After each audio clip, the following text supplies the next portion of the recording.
উঠে দাঁড়াই চাবিটা নেওয়ার জন্য, তখনই ও আমাকে একটা কিস করে বসে। কেমন আছেন শামিমা? জি ভাইয়া, ভালো আছি। আপনি এসেছেন গাজীপুর থেকে? জি ভাইয়া। ওকে, আপনার কিছু তো আমরা দেখছি না কেউ, সুতরাং একটু বেসিক জিনিসগুলো আমাদের একটু বলতে হবে। আপনার বয়স এখন কত? 23। আপনি একটু জোরে বলবেন প্লিজ, কারণ 23 বছর বয়স, তাই তো? আচ্ছা, আর আপনি কি করছেন, মানে কোনো পড়াশোনা করছেন? না ভাইয়া, আমি এখন আর কিছুই করতেছি না, বাসায়। আচ্ছা, বাসায় থাকেন আপনি। আপনারা কয় ভাই বোন? 2 ভাই 2 বোন, আমি সবার বড়।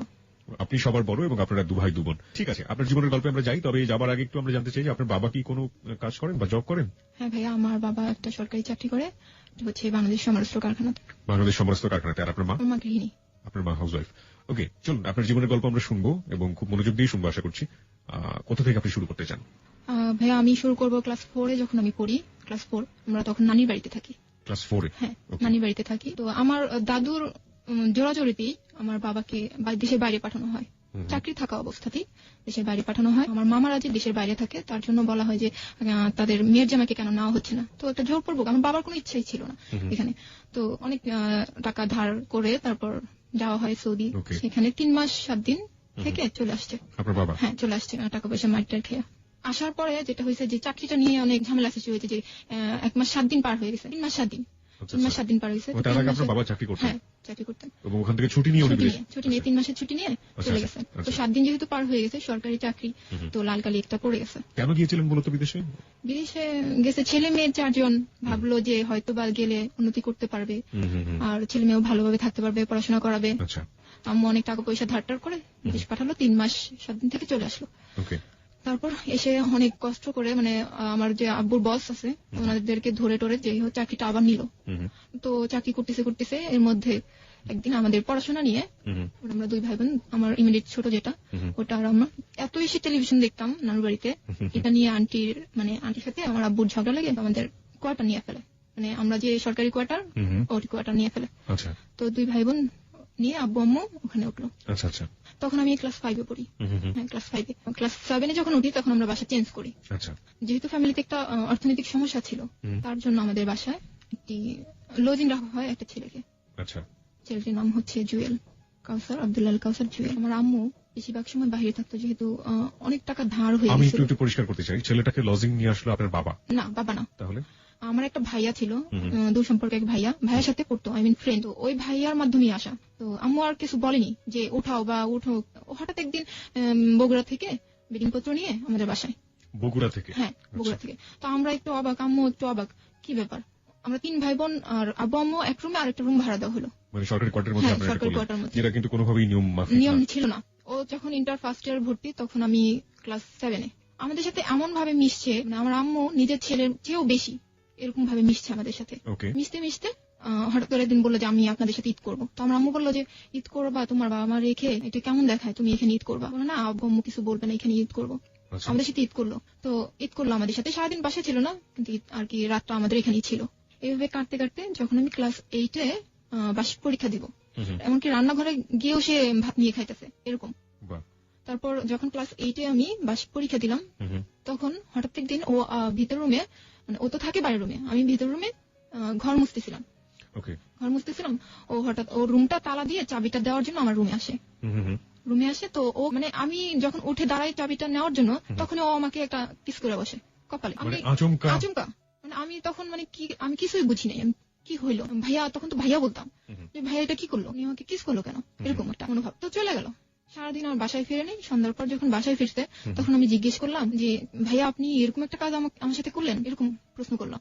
তো উনি উত্তর দিল যে আমার ছোট বোনটা তো আমার কাছে নাই, তাই আমার খারাপ লাগছে এর জন্য। আমি ওনা কিরকম জানি, আমিও ভাবলাম হয়তোবা ছোট বোন ভেবেই। তারপর যাক, এটা তো চলে গেছে, আমি ভুলে গেছি। যে এরকম সাধারণত যেটা হয় যে এরকম, মানে এই বয়সটাতে খুবই ম্যাচিউর একটা বয়স, এবং এই বয়সে যদি মেয়েদের ক্ষেত্রে হোক বা ছেলেদের ক্ষেত্রে যেটাই হোক না কেন, এরকম ঘটনা ঘটলে সাধারণত ফ্যামিলি মেম্বারদের সাথে তারা ব্যাপারটা শেয়ার করে। তো আপনি কি শেয়ার করে? আমার যেটা মনে হয়, মানে বিশেষ করে ছোট বোনের সাথে হোক বা মার কাছে গিয়ে যাই হোক, আপনি কি কারোর সাথে শেয়ার করেছিলেন? না, আমি কারোর সাথে শেয়ার করিনি। আমার ছোট বোনটা আমার 8 বছরের ছোট, অনেক ছোট।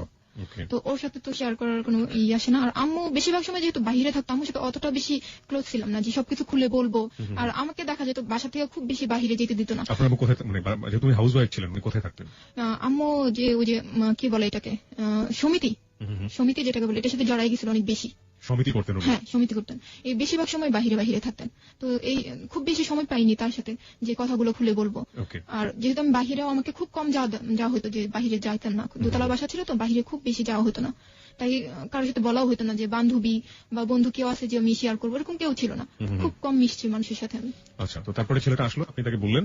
ওকে বললাম, তো ও বললো যে ওর ছোট বোন কাছে নাই তো অনেকদিন যাবত দেখে না, তাই আমি বললাম আচ্ছা ওকে, হয়তো বা এরকম আমি ওকে বোন ভেবেই হয়তো বা এই জিনিসটা করছে, আচ্ছা ঠিক আছে ওকে। কিন্তু এক পর্যায়ে দেখা গেল যে আমি ওর রুমে খাবার নিয়ে যাচ্ছি, ও আমাকে জড়ায় ধরতেছে, আমি ছাড়া নিতে চাইতেছি কিন্তু আমাকে ধরেই আছে, ছাড়তে চাইতেছে, আমাকে জড়াজড়ি করতেছে। এমন এক পর্যায়ে চলে গেছে যে আমার সাথে ওর সাথে আমার একটা শারীরিক সম্পর্ক হয়ে গেছে প্রথম অবস্থা। যে দাঁড়ান, আমি একটু জানতে চাই যে আপনি ক্লাস 8 এ পড়েন এবং আপনি বলছেন যে শারীরিক সম্পর্ক একটা পর্যায়ে হয়ে গিয়েছে, এটা কি হঠাৎ করেই হয়ে যাওয়া, আচমকাই হয়ে যাওয়া? একদমই হঠাৎ। দেখা গেল যে আমি একটা কলম আনতে, ভাইয়া একটা কলম দেন তো, ও আমাকে ধরে বসছে, বা ভাইয়া এই প্লেটটা নিয়ে যাই, বা আমাকে একটা পেজ দেন, এরকম হঠাৎ করে, একদমই হঠাৎ। হয় না যে আপনি তো একটু হলেও একটা ঘটনা ঘটে যাচ্ছে, আপনি তার অ্যাটিটিউড দেখে বা তার আচরণ দেখে? কোনো রকম কিছুই না, কোনো রকম। আমি এটা বুঝতে পারতাম যে সে আমার কাছে আসতে চাইতেছে বা কিছু করতে চাইতেছে, এটা আমি কিছুই বুঝিনি, হঠাৎই এরকম জড়ায় ধরে এরকম হয়ে গেল। এবং আমি অনেক জোর করলাম যে আমাকে ছাড়েন, কি করতেছেন, এগুলো কি করতেছেন, ছাড়েন আমাকে। এতটাই জোর, একটা ছেলের সাথে একটা মেয়ে কিভাবে এটা পায়রা উঠায়, জানা নাই।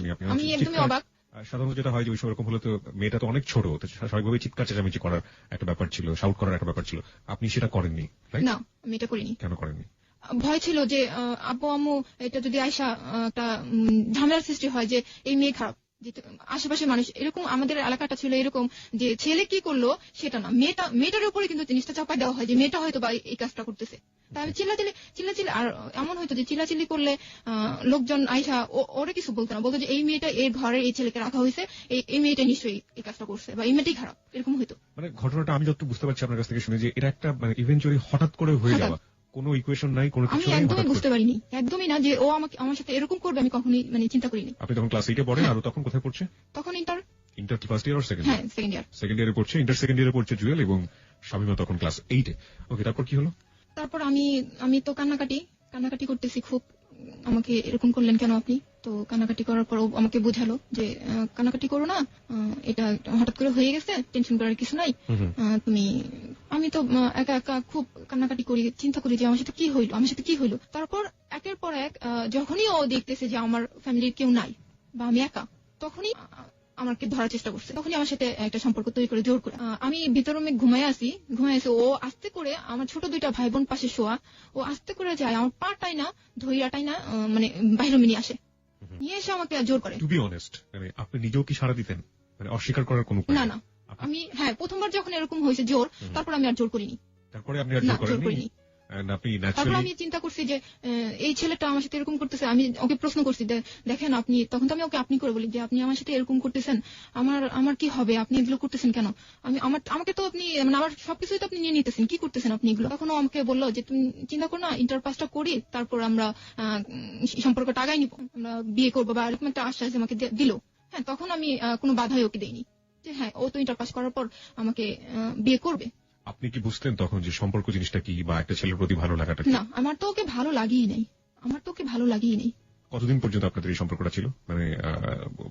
এই যে ক্লাস 8 এটা শুরু হলো, কিন্তু কতদিন পর্যন্ত ছিল এই সম্পর্কটা? ক্লাস 9 পর্যন্ত।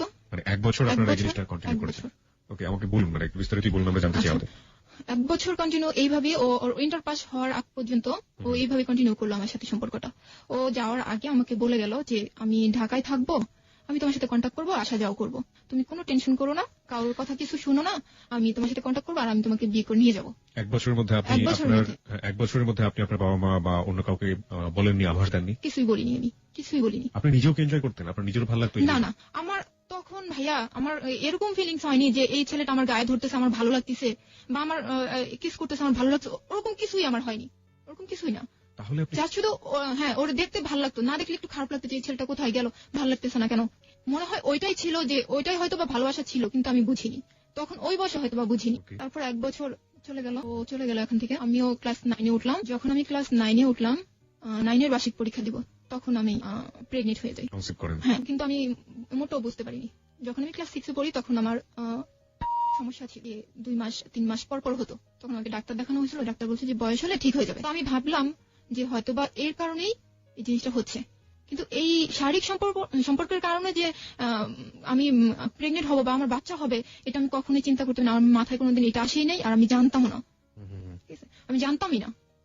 শুনলে অবাকই হবে, সবাই অবাকই হবে যে মেয়েটা কিভাবে বুঝলো না বা কিভাবে জানলো না। আমি জানি না আমি বোঝাইতে পারতেছি কিনা, আমি একদমই বুঝি নাই। আমাকে জিজ্ঞেস করতো কেমন আছো তুমি, তোমার কোনো সমস্যা হচ্ছে কিনা, এরকম জিজ্ঞেস করতো। বললাম না, কোনো সমস্যা না। ও তখন ঢাকায় কোথায় থাকতো? ঢাকা মিরপুরে একে থাকতো। কি করতো? ও বলছে যে ও জাহাঙ্গীর ইউনিভার্সিটিতে ভর্তির জন্য ট্রাই করতেছে, কোচিং করতেছে এরকম। আপনাদের বাড়িতে থেকে কোথায় পড়াশোনা করেছে? আমাদের বাসায় থেকে আমাদের গাজীপুর ক্যান্টনমেন্ট কলেজে পড়াশোনা করছে। ক্যান্টনমেন্ট কলেজেও পড়াশোনা করেছে, ওকে। তো তারপর সারাদিন আমার সাথে কাটাইছে। বা এরকম হয়তো যে আমাদের এখানে কোনো অনুষ্ঠান হলে বা মেলা হলে আমি ওকে বলতাম যে আমাদের এখানে না একটা অনুষ্ঠান হতেছে, আসবা? বলতো আচ্ছা ঠিক আছে আসবো, কিন্তু একটু দেরি হবে। আচ্ছা ঠিক আছে, ওকে, দেরি হলে সমস্যা নাই। শুধুমাত্র শারীরিক সম্পর্ক ছাড়া আপনি তো এখন অনেক অনেক ম্যাচিউর হয়েছেন, বয়স হয়েছে। প্রেম ভালোবাসা করলে শারীরিক সম্পর্কের বাইরে যে ধরনের এক ধরনের সম্পর্ক থাকে, ওই সম্পর্ক কি কখনোই আপনাদের মধ্যে ছিল ওই সময়টাতে, বিশেষ করে যে সময়ের কথা আপনি বলছেন? না, ওরকম কিছুই ছিল না। মানে এরকম ফিল করতাম যে ছেলেটাকে না দেখলে ভালো লাগতেছে না, বা কথা বললে হয়তো বা ভালো লাগবে, রাতের পর রাত কথা বলা। না, ওরকম কিছুই না। জাস্ট 4 দিন পর 5 দিন পর আমি দোকানে গিয়ে একটা ফোন দিতাম যে আপনি আসবেন কি, বা আপনি কেমন আছেন, কি করতেছেন, এখন কোথায় পড়তেছেন, এরকম জিজ্ঞেস করতাম। কিন্তু ও ভালো লাগাটা যে এটাই কিনা আমি জানতাম না। না, আপনি ও কখনো আপনাকে কখনো বলেনি যে ও অনেক বেশি ভালোবাসে আপনাকে, বা আপনি ওকে অনেক ভালোবাসেন, এরকম? না, এরকম কিছুই বলি নেই। বা কমিটমেন্টের যে জায়গাটা, ওটাও কখনো ছিল না? পরিষ্কার করার জন্য আমি শ্রোতাদেরকে একটু বলছি, সেটা হচ্ছে যে এটা এমন একটা সম্পর্ক যেটা আসলে বুঝে ওঠার আগেই সবকিছু হয়ে যাবে, এরকম একটা ব্যাপার। এবং এখানে আসলে লাভ বলতে যেটা বোঝায়, ভালোবাসা বলতে যেটা বোঝায়, সেটার বিন্দু মাত্র ছিটেফোঁটা নেই আমার কাছে যেটা মনে হচ্ছে। তবে দুজনকে যে কোনো ভাবেই হোক একটা সম্পর্কের মধ্য দিয়ে ফিল করতো। আচ্ছা, আপনি যখন ক্লাস 9-এ, তখন ও চলে গেল হচ্ছে কোচিং করার জন্য, ইউনিভার্সিটিতে ভর্তি হবে, সেই সময় কোচিং করতো। তো আপনি বলছেন 4 দিন পর 5 দিন পরে ফোন দিয়ে আপনি তাকে আসার কথা বলতেন, আসলে কোথায় থাকতো? আমাদের বাসায় বলতে যে 1-2 ঘন্টা আমার সাথে কথা বলতো, গল্প করতো। বা ওর একটা ফ্রেন্ড ছিল আমাদের বাসা থেকে একটু দূরে হবে, ওই ফ্রেন্ডের সাথে ওদের বাসায় খাওয়া দাওয়া করতো। আমার সাথে 1 ঘন্টার জন্য আসতো, দেখা করতো, কথা বলতো, আবার চলে যেত বন্ধুর বাসায়। আবার কিছুক্ষণ পরে দেখা যেত যে কয়েক ঘন্টা পরে আবার আসতো, আবার এসে আবার একটু থাকতো, কথা বলতো, আবার চলে যেত, এই অবস্থা। এবং ওই সময়টাতে কি আপনাদের মধ্যে কোনো শারীরিক সম্পর্ক হয়েছে? না, ওরকম হয়নি। কেন হয়নি? মানে সুযোগ ছিল না নাকি? সুযোগ ছিল না। হ্যাঁ, সুযোগ ছিল বলতে কি, তখন আমার আম্মু কিন্তু অনেকটা ক্লোজ হয়ে গেছে, বাসার দিকে মানে আসে পড়ছে। তখন আসলে ওরকম কোনো সুযোগই হয়নি, ও গায়ে হাত দিবে বা কিছু করবে, ওরকম কোনো সুযোগ হয়নি। মানে আপনার আম্মু আপনার বাসায় বেশি সময় দিত এবং সে কারণে ওই সময়টা তার কোনো সুযোগ হয়নি। তার মানে একটা জিনিস আমরা আবিষ্কার করতে পারলাম যে বাবা মা যদি পরিবারে বেশি সময় দেন, তাহলে হয়তো বা এই ধরনের ঘটনা এড়ানো সম্ভব। ওকে, আমি একটু আরো পরিষ্কার করতে চাই। আপনি একটু আগে বলছিলেন আপনার প্রেগন্যান্সির কথা, আপনি যখন প্রেগন্যান্ট হয়ে যান ক্লাস 9-এ, তার মানে আপনার সম্পর্ক শুরু হচ্ছে ক্লাস 8 বা 1 বছর টানা কন্টিনিউ করার পর ক্লাস 9-এ এসে আপনি প্রেগন্যান্ট হয়ে গেলেন। সাধারণত এত বড় সময়ের সম্পর্ক, ও তো অনেক ম্যাচিউর ছিল, ও ইন্টারমিডিয়েটে পড়তো এবং ও তো অনেক ম্যাচিউর ছিল, আপনি না হয় কিছুই বুঝতেন না, ক্লাস 8-এ পড়েন। ও তো চাইলে এই ধরনের সমস্যা এড়াতে পারতো।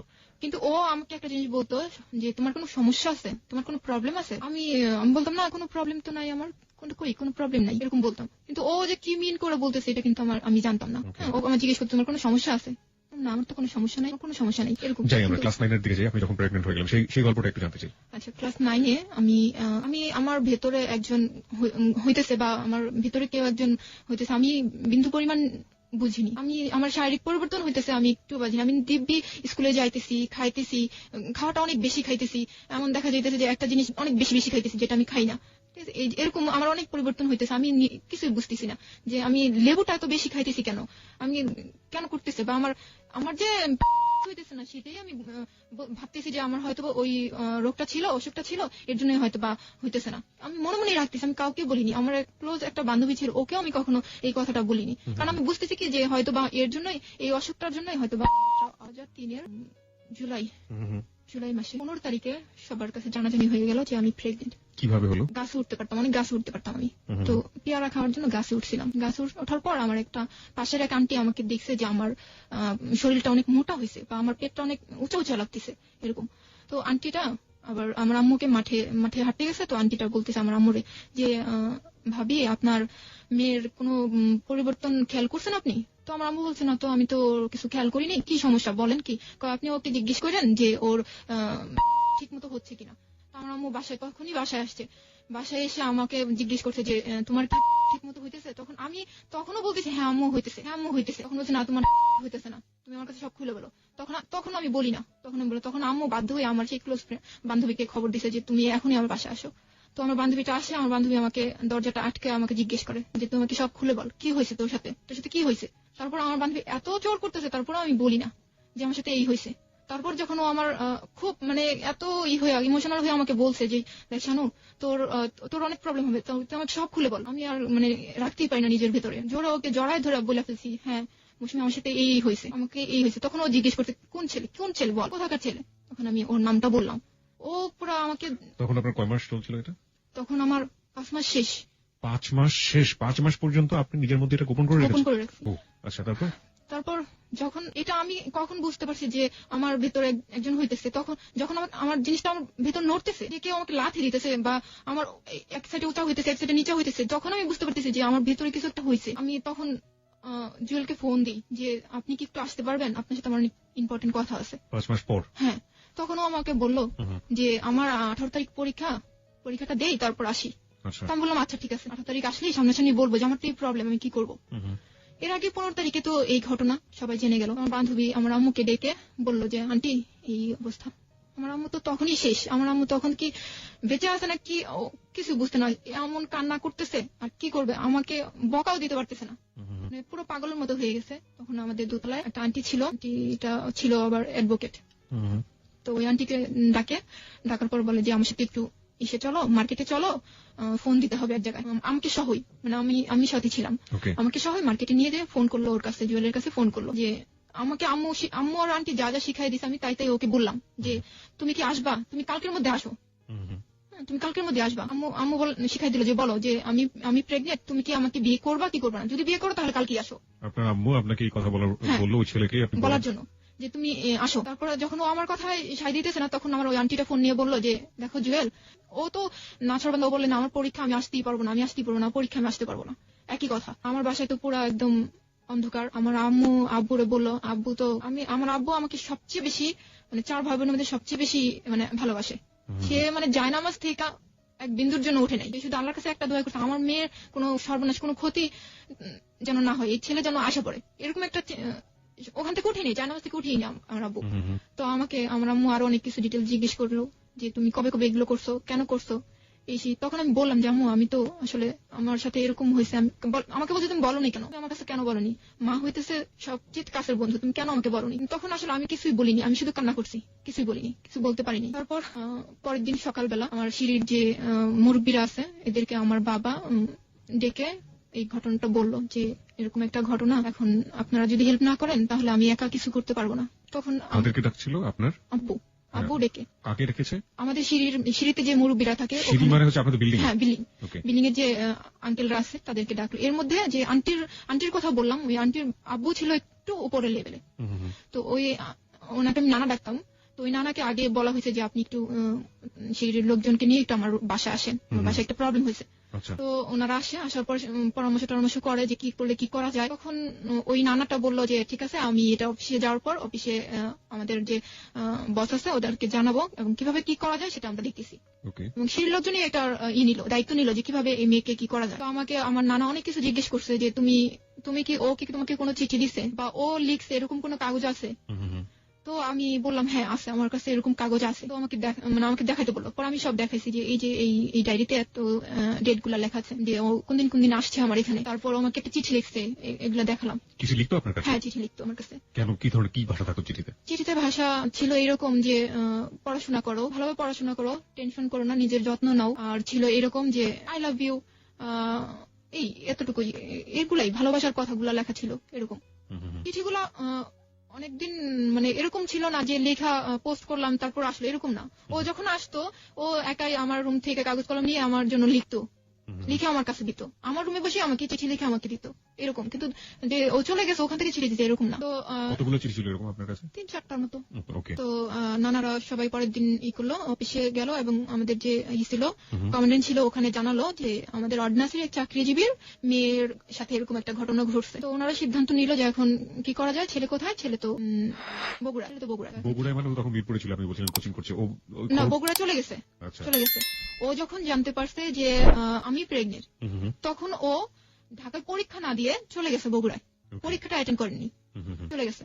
তারপর আমাদের ওখান থেকে আমাদের যে স্যার আছে উনি একটা চিঠি লিখলো যে এই চিঠির মাধ্যমে ওই চিঠিটা ওই বগুড়া থানায় দিলেই তোমাকে তারা হেল্প করবে, হেল্প করবে, ওখান থেকে লোক যে ওকে নিয়ে আসবে এবং ও মেয়েটাকে বিয়ে করতে বাধ্য, এরকম। তো 5 জন ছিল আমাদের সিঁড়ির 5 জন মিলে, আমার আব্বু যায়নি, 5 জন মিলে এই চিঠিটা নিয়ে চলে গেল। চিঠিটা এই মুহূর্তে আমার কাছে আছে, আমি একটু সামারি পড়তে চাই, চিঠিটার সারমর্ম পড়তে চাই। এটা মূলত এখানে আসলে যেভাবে লেখা হয়েছে, প্রথমে সালাম দেওয়া হয়েছে, দ্বিতীয়ত লেখা আছে যে উল্লেখ করা যাচ্ছে যে মোহাম্মদ আব্দুল্লাহ আল কাউসার জুয়েল, আপনি যার কথা বলছিলেন, পিতার নাম পড়বো না আমি, গ্রাম কোনটা পড়বো না, ডাকঘর পড়বো না, থানা পড়বো না, জেলা গাইবান্ধা। কেন বগুড়ার কথা আপনি বলছেন? না, গাইবান্ধা জেলা। ওর আব্বু যেহেতু সরকারি চাকরি করতো সেই জন্য ওদের কোয়ার্টারটা ছিল, মানে বাসা ভাড়া নিয়ে যে থাকতো ওটা ছিল বগুড়া। শিক্ষাবর্ষে গাজীপুর ক্যানবোর্ড কলেজের ছাত্র ছিল। ওকে, উক্ত কলেজের ছাত্র হিসেবে সে বাংলাদেশ সমরাষ্ট্র কারখানার কর্মচারী, আপনার বাবার নাম, এবং আপনার বাসায় লজিং থাকতো। বাসায় লজিং থাকার সুবাদে সে অমুকের অপরিণত 14 বছর বয়স্কা মেয়ে শামীমা সুলতানা শানু, আপনার ডাকনাম, এর সাথে সখ্যতা গড়ে তোলে এবং মেয়েটিকে এক সময় তার লালসার শিকারে অন্তঃসত্ত্বা হয়ে পড়ে। বিষয়টি জানাজানি হলে জুয়েল মেয়েটিকে বিবাহ করার প্রতিশ্রুতি দিয়ে বাড়ি যায়, কিন্তু তারপর থেকে জুয়েলের আর কোনো খবর নেই। সে মেয়েটি এবং মেয়ের পরিবারের সাথে যোগাযোগ বিচ্ছিন্ন করে দেয়। 3 আছে যে মেয়েটি একেবারে কিশোরী, জীবনের ভালো মন্দ বোঝার আগে অন্তঃসত্ত্বা হয়ে পরিবার এবং সমাজের ধিক্কারের মধ্যে পড়েছে। সমাজে এখন পারে তাকে উদ্ধার করে মর্যাদা দিতে, পুনর্বাসিত করতে। সমাজের দায়িত্ব অন্তঃসত্ত্বা মেয়েটির অনাগত শিশুর পিতৃ পরিচয় প্রতিষ্ঠিত করা। 3 নম্বর পয়েন্ট আমি আরেকবার পড়তে চাই। মেয়েটি একেবারেই কিশোরী, জীবনের ভালো মন্দ বোঝার আগে অন্তঃসত্ত্বা হয়ে পরিবার এবং সমাজের ধিক্কারের মধ্যে পড়েছে। সমাজে এখন পারে তাকে উদ্ধার করে মর্যাদা দিতে, পুনর্বাসিত করতে। সমাজের দায়িত্ব অন্তঃসত্ত্বা মেয়েটির অনাগত শিশুর পিতৃ পরিচয় প্রতিষ্ঠা করা। এই পয়েন্ট আমি 2 বার পড়েছি, তার পেছনে যথেষ্ট কারণ আছে, সেটা আমি একবার অনুষ্ঠানের শেষে বলতে চাই। 4, পত্রবাহক বাংলাদেশ সমরাস্ত্র কারখানার কর্মচারী, তার অনাগত শিশুর পিতৃ পরিচয় প্রতিষ্ঠা করার মান সেই আপনাদের সাহায্যে সহায়তা প্রার্থী। আপনারা অবশ্যই আপনাদের সুনাম এবং মর্যাদার প্রভাব খাটিয়ে বিষয়টি ধর্মীয় সমাধানে ব্রতী হবেন। আর পরে যিনি পাঠিয়েছিলেন বা প্রাতিষ্ঠানিকভাবে তার কাগজে সিল সাপোর্ট এবং সাইন। ওকে, এটা একটা খুবই ভালো কাজ করেছে, ছেলেটিকে নিয়ে আসার জন্য একটা প্রশাসনিক উদ্যোগ নেওয়া হয়েছে, খুবই প্রশংসার কাজ, এবং এক্ষেত্রে আপনার বাবা যে চিন্তা ভাবনাটা করেছিলেন সেটা নিঃসন্দেহে প্রশংসার দাবিদার। তারপর কি হলো? তারপর এখান থেকে 5 জন চলে গেল ওখানে প্রথমে ওদের বাড়িতে উঠেনি, প্রথমে সোজা মানে থানায় চলে গেছে। থানা থেকে এই চিঠিটা দেখানোর পরে ওনারা থানা থেকে লোক পাঠায় যে ওনাদের সাথে যাওয়ার জন্য ওদের বাড়িতে। তো পুলিশ সাথে চলে গেল ওদের বাড়িতে যাওয়ার পর প্রথমেও ছিল না, ওর বাবাকে বলল যে আপনার ছেলে, এই চিঠিটা দেখানো হলো যে আপনার ছেলেকে হাজির করেন, আপনার ছেলে এরকম একটা কর্ম করছে, এটার সমাধান দিতে হবে। যখন চাপ দেওয়া হলো তখন ওনার ছেলে বাসায় আসলো। বাসায় আসার পরে মানে কি ওই বগুড়াতে বাসায় আসলো? বগুড়াতে বাসায় আসলো। বাসায় আসার পর আমাকে একটু জানাবেন ওনার বাবা কি করতেন? ওনার বাবাও কি মানে? ওনার বাবা হচ্ছে আপনার সরকারি চাকরিজীবী, এগ্রিকালচার অফিসার, কোয়ার্টারে থাকার কথা, বাট উনি হচ্ছে বাসা ভাড়া নিয়ে থাকে। বাসা ভাড়া নিয়ে থাকে? ভাড়া নিয়ে থাকে। ওকে। তো ওখানে ছেলে হাজির হইলো। তো ওকে ওর বাবা মা বললো যে তুমি সমাধান করে আসো, তুমি সমস্যা তৈরি করছো, সমাধান করে আসো। তো ওর আম্মু যখন এই কথা বললো যে তুমি আজকে তোমার বোন হলে তুমি কি করতে, এই প্রশ্নটা ওকে করছিল, তখন ওর মামা আর এক নানাকে নিয়ে আর ও 3 জন চলে আসছে আমাদের এই 5 জনের সাথে আমাদের গাজীপুরে। আপনাদের এখান থেকে 5 জন গিয়েছিল? হ্যাঁ, 5 জন গিয়েছিল, এবং 5 জনই খুব উঁচু লেভেলের লোক গিয়েছিল। তারপর চলে আসছে তখন রাত 1টা বাজে, আসছে 1টা বাজে। তখনই আমার আগেই ফোন করে দেওয়া হয়েছে যে ওদেরকে নিয়ে আমরা আসতেছি। তো এদিকে কাজী টাজি সবই ঠিক করা ছিল, আমাদের বাসায় ওদের ওখান থেকে লোকজন আসবে সেই প্রিপারেশনও নেওয়া হয়ে গেছিল, যে থাকা খাওয়া সবই ঠিক হয়ে গেছিল। তো রাত্রে যখন আসলো, প্রথমে আমাদের রুমে উঠায়নি, দোতলা যে আন্টির কথা বললাম আমি, যে নানার কথা, ওনাদের বাসায় উঠানো হয়েছে তাদেরকে। তারপর তাদের সাথে একটা কথা বলা হলো যে এখন তো ছেলেকে, এই মেয়েকে বিয়ে করতে হবে, এখন আপনারা কি করবেন আপনারা, বা কি ওর জন্য কিছু কিনবেন বা কিছু নিবেন? তখন ওর মামা বললো যে হ্যাঁ, ওর জন্য আমরা একটা শাড়ি আর একটা নাকফুল নিয়ে আসবো। আমার এখানে 2টো পয়েন্ট আছে। একটা হচ্ছে এই পত্রে উল্লেখ করা আছে আপনার বয়স 14 বছর, এবং এটা একটা প্রশাসনিক পত্র এবং একটা প্রাতিষ্ঠানিক পত্র। সেই সময়ে তাকে আপনার চিন্তা করা হচ্ছে আপনাকে বিয়ে দেওয়া হবে, এবং আমার বয়স হচ্ছে তখন 14 বছর, যেটা এই পত্রে একদম স্পষ্ট করে উল্লেখ করা আছে। বাংলাদেশ সরকারের নিয়ম অনুযায়ী 18 বছরের নিচে কোনো মেয়েকে বিয়ে দেওয়ার কোনো এখতিয়ার কারণ নেই, এবং প্রাতিষ্ঠানিকভাবে সেটার উদ্যোগ নেওয়া তো একেবারে রীতিমতো অন্যায়। তাহলে এই ধরনের কাজ তারা কোন চিন্তাতে করেছিল, মানে কেন করেছিল, আপনার কি মনে হয়?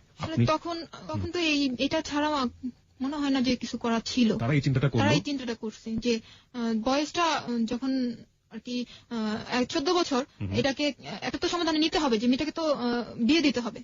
কিন্তু আচ্ছা ঠিক আছে, আমি বরং এই প্রশ্নটা আমি শ্রোতাদেরকেই করতে চাই, ওকে আসলে প্রশ্নের মধ্যে না ফেলাটাই উচিত হবে, ও বরং ওর জীবনের গল্পটা ভালো করে বলুক আমাদের কাছে। আমি বরং এই প্রশ্নটাই করছি, মানে পুরো সিস্টেমটাকে প্রশ্নটা করছি, যে লেটারটা দিয়ে সে ছেলেটাকে নিয়ে আসা হলো ধরে, সেটা একটা প্রাতিষ্ঠানিক পত্র, এবং সেই পত্রে স্পষ্ট করে উল্লেখ করা আছে বাসায় লজিং থাকার সুবাদে সে জনাব অমুকের অপরিণত 14 বছর বয়স্কা মেয়ের সাথে সখ্যতা করে তোলে এবং এই পত্রের প্রেক্ষাপটে সেখানে গিয়ে প্রাতিষ্ঠানিকভাবেই তাকে ধরে নিয়ে আসা হয়েছে এবং সেই সময়টা বিয়ে দেওয়ার চেষ্টা করা হচ্ছে যখন শানুর বয়স মাত্র 14 বছর, মানে প্রাপ্তবয়স্ক হতে তার আরো 4 বছর বাকি। আচ্ছা, তারপরে কি হলো? তারপর ওর মামা আর ওর নানা মিলে আমাদের এখানকার একটা মার্কেটে গিয়ে একটা শাড়ি, একটা সুতি শাড়ি আর একটা নাকফুল নিয়ে আসলো। নিয়ে এসে তখন আমাদের বাসায় নিয়ে আসা হলো, ওদের দোতলা থেকে নিচে নামানো হলো যে আসেন। তো ওরা বাইরের রুমে ছিল, আমি ভিতর রুমে ছিলাম। বিয়ে পড়ানো হলো। সেখানে যে জিনিসটা হয়েছে যে কাবিন নিয়ে অনেকটা কথা কাটাকাটি হয়েছে, অনেক কথা কাটাকাটি হয়েছে। যে এরকম ছিল যে আমার এখানে যারা আছে, আমার লোকজন, আমার আত্মীয় স্বজন, এরা চাইতেছে যে 5 লাখ টাকা কাবিন হোক। কিন্তু ছেলের যে গার্জিয়ান আছে দুজন, ওরা বলতেছে না, কিছুতেই 5 লাখ টাকা করবো না, আমরা 2 লাখের উপরে কাবিন করবোই না। অনেকটা জোরাজুরি করার পর ওরা যেহেতু আমাদের এখানে আর আমাদের এখানে লোকজনের একটা চাপে ওরা বললো ঠিক আছে, ওকে, বাধ্য হলো করতে। ঠিক আছে 5 লাখ। তারপরে 5 লাখ টাকা কাবিন করে আমার বিয়ে পড়ানো হলো। সেই রাতেই তখন রাত 1টা বাজে। তখন আপনার বয়স 14 বছর, আপনি ক্লাস 9 এ পড়েন, রাইট? হ্যাঁ। তারপর ছেলেটা কিসে পড়তো তখন? ছেলেটা এখনো পড়েনি, ইন্টারমিডিয়েট কমপ্লিট করেছে। তার মানে ছেলেটার বয়স 18 বছর, সর্বোচ্চ 18 বছর। তার মানে সেও কিন্তু প্রাপ্তবয়স্ক হয়নি। এবং এই ব্যাপারগুলো যদি গ্রামাঞ্চলে ঘটে থাকে, আমরা যদি গ্রামাঞ্চলে দেখি এই জিনিসগুলো হয়েছে, ওরা তো ভুল করেছে, ব্যাপারে কোনো সন্দেহ নেই, ওরা দুজনই ভুল করেছে এবং সেটা ব্যাপারে আমরা কোনো মন্তব্যই করতে চাই না। হ্যাঁ, ভুল করেছে, কিন্তু সমাজ, এখানে সমাজের কথা বলা হচ্ছে, সমাজের সাথে বিশাল এক প্রতিষ্ঠান জড়িত, প্রতিষ্ঠানের কথা বলা হচ্ছে, সবকিছু মিলিয়ে যে আসলে কি হলো এটা আপনারা বিবেচনা করে নেবেন, কারণ দুজনই কিন্তু প্রাপ্তবয়স্ক নয়। যাই হোক, তারপরে কি হলো? তারপর আমার আন্টি, মানে যে আন্টির কথা আমি বলতেছি বারবার, ওই আন্টি আমাকে বললো যে তুমি এখন একটু ওই রুমে যাও, জুয়েলের কাছে যাও, কথা বলো। আমি তো খুবই রাগ যে আমি ফোন করছি, আমি আমার আম্মু আমার আন্টি ফোন করছি, তারপরে ও পরীক্ষায় অ্যাটেন্ড না করে ও মিথ্যে বলে ফাঁকি দিয়ে ও বগুড়ায় কেন চলে গেল? ও যদি আমাকে বিয়ে করবে বলে আশ্বাস দিয়ে ও কেন চলে গেল? এরকম একটা রাগ মনের ভিতর। তখন আমি কিছুতেই ওর রুমে যাবো না, খুবই রাগ, আমি যাবো না, কিছুতেই যাবো না ওর সামনে। ওর চেহারা দেখতে যেন আমার খুব বেশি রাগ হইতেছে, এরকম একটা ভাব, যাবোই না। তখন আমার আব্বু বললো যে শানু তুমি যাও। তখনই আমি আর একটা কথাও বলিনি, গেলাম, রুমে গেলাম। তখন আমার জিজ্ঞেস করছে। আমি যাওয়ার আগে একটু আপনার কাছ থেকে জানতে চাই, প্রত্যেকটা মেয়ের জীবনে, প্রত্যেকটা ছেলের জীবনে বিয়ে ব্যাপারটা অদ্ভুত রকমের একটা স্বপ্নের জায়গা, একেবারে অনাড়ম্বর ভাবে, একেবারে কোন রকম বললেন একটা সুতি শাড়ি, একটা অসামাজিক একটা পরিবেশ, সবকিছু মিলিয়ে এরকম একটা। আপনার ফিলিংসটা এই মুহূর্তে কেমন ছিল? ফিলিংসটা আসলে একটা, আমার ছোটবেলা থেকে যখন থেকে আমি বুঝি যে বউ জিনিসটা যখন আমি বুঝি, তখন মনে হইতো যে বউ সাজবো, একসময় আসবে যে আমি অনেক সুন্দর করে বউ সাজবো। যখন ও একটা সুতি শাড়ি আমাকে দিল, আমি শাড়িটা পরি নাই, আমার উপরে দেওয়া হয়েছিল, মাথার উপরে দেওয়া হয়েছিল, নাকফুলটা আমি পরছি, বাট শাড়িটা যখন আমি মাথার উপরে দিছি, আমার ভেতর থেকে অনেক কষ্ট হইতেছিল, অনেক কাঁদতেছিলাম আমি, যে আমার লাইফে কি হয়ে গেল, আমি কি ভাবলাম, কি হলো, আমি কি করতে চাইলাম, কি হইলো আমার লাইফটা, এরকম একটা কাজ করছে।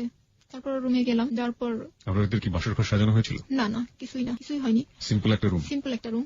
রুমে যাওয়ার পর ও আমাকে অনেক প্রশ্ন করা শুরু করলো যে তুমি কেন আমাকে বললা না, আগে কেন বললা না, কেন তুমি লুকাইলা, আর আজকে লুকাইছো বিধায় এই অবস্থা হয়েছে তোমার লাইফটা নষ্ট করছো, আমার লাইফটা নষ্ট করছো, এরকম কথাবার্তা। তখন আমার অনেক কষ্ট লাগছে, আমি কিছু না বলেই শুয়ে পড়ছি, চুপচাপ যাই শুয়ে পড়ছি এক সাইডে। শুয়ে পড়ার পর ও বলতেছে যে জানালাগুলো লাগাও। আমি আবার উঠলাম, উঠে আবার জানালাগুলো লাগা আবার ওর সাথে কথা না বলে আবার শুয়ে পড়লাম। তখন ও আমার হাতটা ধরে টেনে, মানে সোফা ছিল, ও সোফাতে বসা ছিল, হাতটা ধরে টেনে সোফাতে বসানোর পর খুব কান্নাকাটি শুরু করে দিল। আমি ওর মুখে দিক তাকায় আছি, আমার মান সম্মান, আমার বাড়িতে পুলিশ গেছে, বাড়িতে মান সম্মান কিছুই রইল না, আমি বাবা মার কাছে ছোট হয়ে গেলাম, আমার বাবা মা আমাকে কি বলবে, আমি কি করলাম, এরকম কথাবার্তা বললো। তো ওর কান্না দেখে আমারও কান্না পাইলো, যে আমরা দুজনেই ভুল করছি, এরকম মনে হলো যে আমরা দুজনেই ভুল করলাম, কেন করলাম আমরা এরকম মনে হইতেছিল তখন। তারপর রাতটা তো এইভাবেই পার হয়েছে। পরের দিন সকালবেলা ওর মামা এবং নানা দুজন চলে যাবে। তো ওর বড় ভাইকে ফোন দিল যে ভাইয়া তুমি আসো, এই দুজন চলে যাক। তো ওর ভাই তারপরে দিন চলে আসলো, আর ওই দুইজন চলে গেল। ওর বড় ভাই আসার পর থেকে শুরু হলো আমাকে বোঝানো। ভাই আসার সাথে সাথে আমাকে বোঝানো শুরু হয়ে গেল যে তুমি, আমি খাটে ওপর বসে আছি, সে একটা টোল ছিল, সুপার যে টোলটা সামনে নিয়ে বসে আমাকে বলতেছে যে তুমি এক কাজ করো, তুমি বেবিটা মিসক্যারেজ করে ফেলো। এটা বড় ভাই প্রথমে আপনাকে বলল? বড় ভাই প্রথমে বলল। তখন আমি একটু অবাক, আমি একবার ওর দিক তাকাইতেছি, একবার ভাইয়ার দিক তাকাইতেছি। তারপর আরো অনেক কিছু বোঝানো শুরু হয়ে গেল যে যদি তোমার এই বেবিটা ছেলে হয় তাহলে দেখা যাবে যে সবার আগে বাবাকে খুন করতেছে, আর যদি মেয়ে হয় তাহলে কখনোই বিয়ে দিতে পারবে না, সবাই তাকে জারজ সন্তান বলবে, বড় হয়ে কোথাও বিয়ে দিতে পারবে না, আর তোমার পড়াশোনাও নষ্ট হয়ে যাবে, আর তোমার হাজবেন্ডের যে এখন একদম মাঝপথ, এই পথেও তোমার হাজবেন্ডের পড়াশোনাও নষ্ট হয়ে যাবে।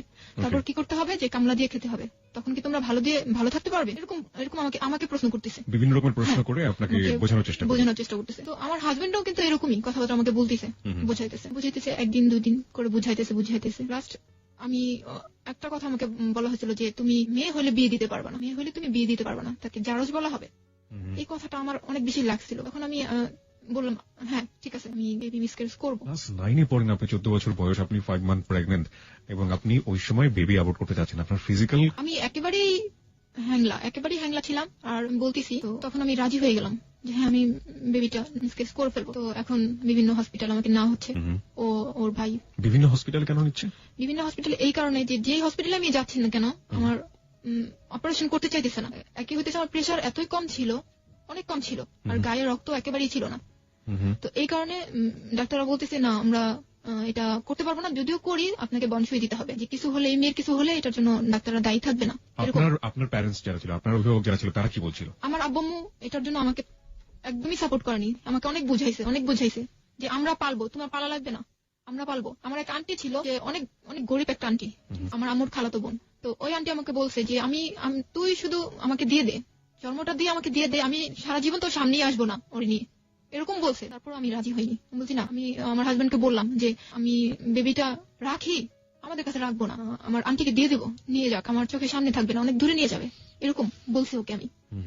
কিন্তু ও কিছুতেই কিছু না, মিসক্যারেজ করতেই হবে, তাহলে তোমার প্রবলেম আমার প্রবলেম, এটা থাকলে অনেক প্রবলেম হবে, অনেক প্রবলেমের কথা আমাকে বুঝাইলো। তারপর তো আমি রাজি হলাম। আমার আব্বু আম্মু একদমই রাজি ছিল না। অনেক হসপিটাল ঘোরার পর আমাদের গাজীপুরে যে সদর হসপিটাল, ওখানকার একটা নার্স ছিল মহিলা, ওই মহিলা আমাকে, আমার হাজবেন্ডকে বললো যে আমি এই জিনিসটা করাই দিতে পারবো, তবে এখানে না, হসপিটালে না, একটা বাড়িতে। তখন আমার হাজবেন্ড রাজি হয়ে গেল, ঠিক আছে আমাদেরকে ওখানে নিয়ে চলেন। তো সেদিন আমরা ঠিকঠাক করে চলে আসছি, বাসায় চলে আসছি। বাসায় আসার পর আম্মুরও বলছি যে আম্মু এই ঘটনা, এখানে নিয়ে গেছিল সদর হসপিটালের এক নার্স আছে, নার্স আমাদের এই বলছে। তখন আম্মু ওই নার্সের কথা বলার সাথে সাথে আম্মু নার্সকে চিনা ফেলছে, বলছে এটা তো এই নাম না? আমি বলছি হ্যাঁ এই নামটাই।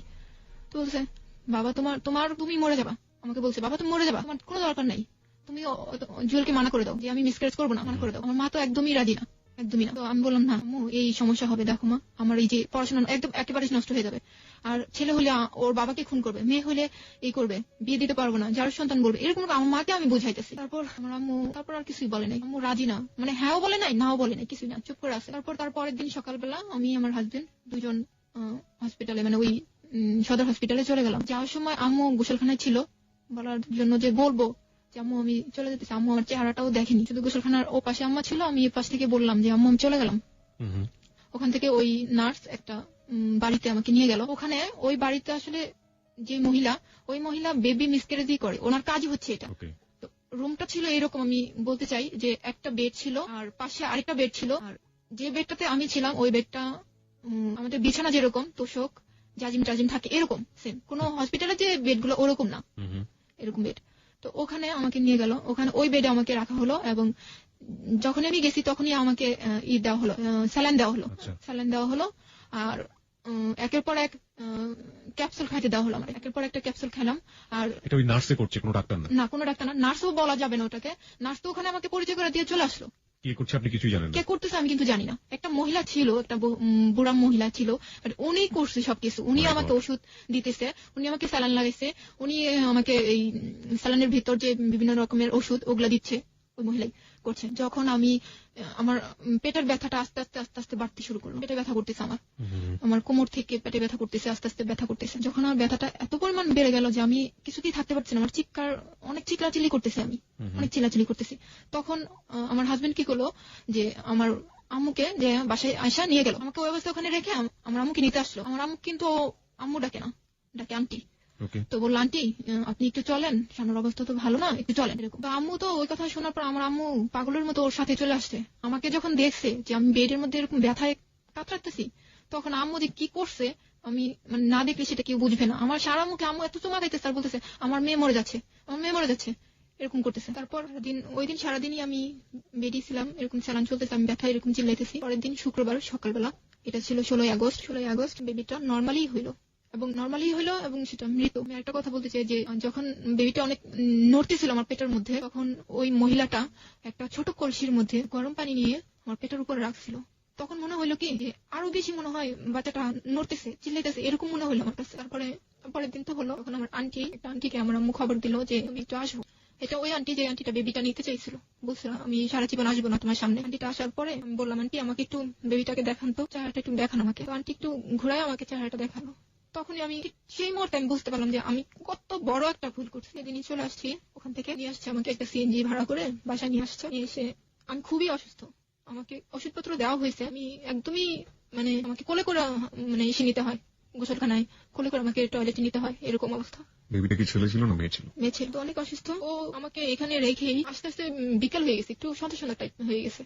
তো আমার আম্মু তখনও আর কি ওষুধপত্র আনতে পারেনি। আম্মু আর আব্বু দুজনে মিলে মানে আমাদের বাহিরে গেল আর কি, মার্কেটে গেল যে ওষুধগুলো নিয়ে আসি। আর ওরে রাইখে গেল, আমার হাজবেন্ডকে আমার বাসায় রেখে গেল যে তুমি একটু কাছে বসে থাকো, ওর কাছে বসে থাকো। তো ও বসেই ছিল। কিছুক্ষণ পরে একটা ফোন আসছে, ফোনটা ছিল ওর একটা পাতানো বোন ছিল, ওইটা আমাদের ওখানকারই পাতানো বোন। ও বোন ডাকছিল, আর ওর ওই বোনের মাকে ও মা ডাকছিল। তো ওই ফোনটা পেয়ে ও আমাকে, আমার এত জ্বর, এত অসুস্থ, আমি এই অবস্থায় রেখে ও চলে গেল বোনের কাছে, চলে গেছে। অনেকক্ষণ হয়ে গেছে, এর মধ্যে আমার এত জ্বর উঠছে, মানে আমি কাঁপতেছি। আমার ছোট বোনটা একটা ল্যাব দিছে, আরেকটা ল্যাব দিছে, 3টা ল্যাব দেওয়ার পর আমি কাঁপতেছি, আমি কাঁপা পড়ে যেতেছি, এত আমার জ্বর উঠছে। বালিশ দিয়ে আমার ছোট বোনটা উপরে উঠা মানে চাপ দিয়ে রাখছে আমাকে।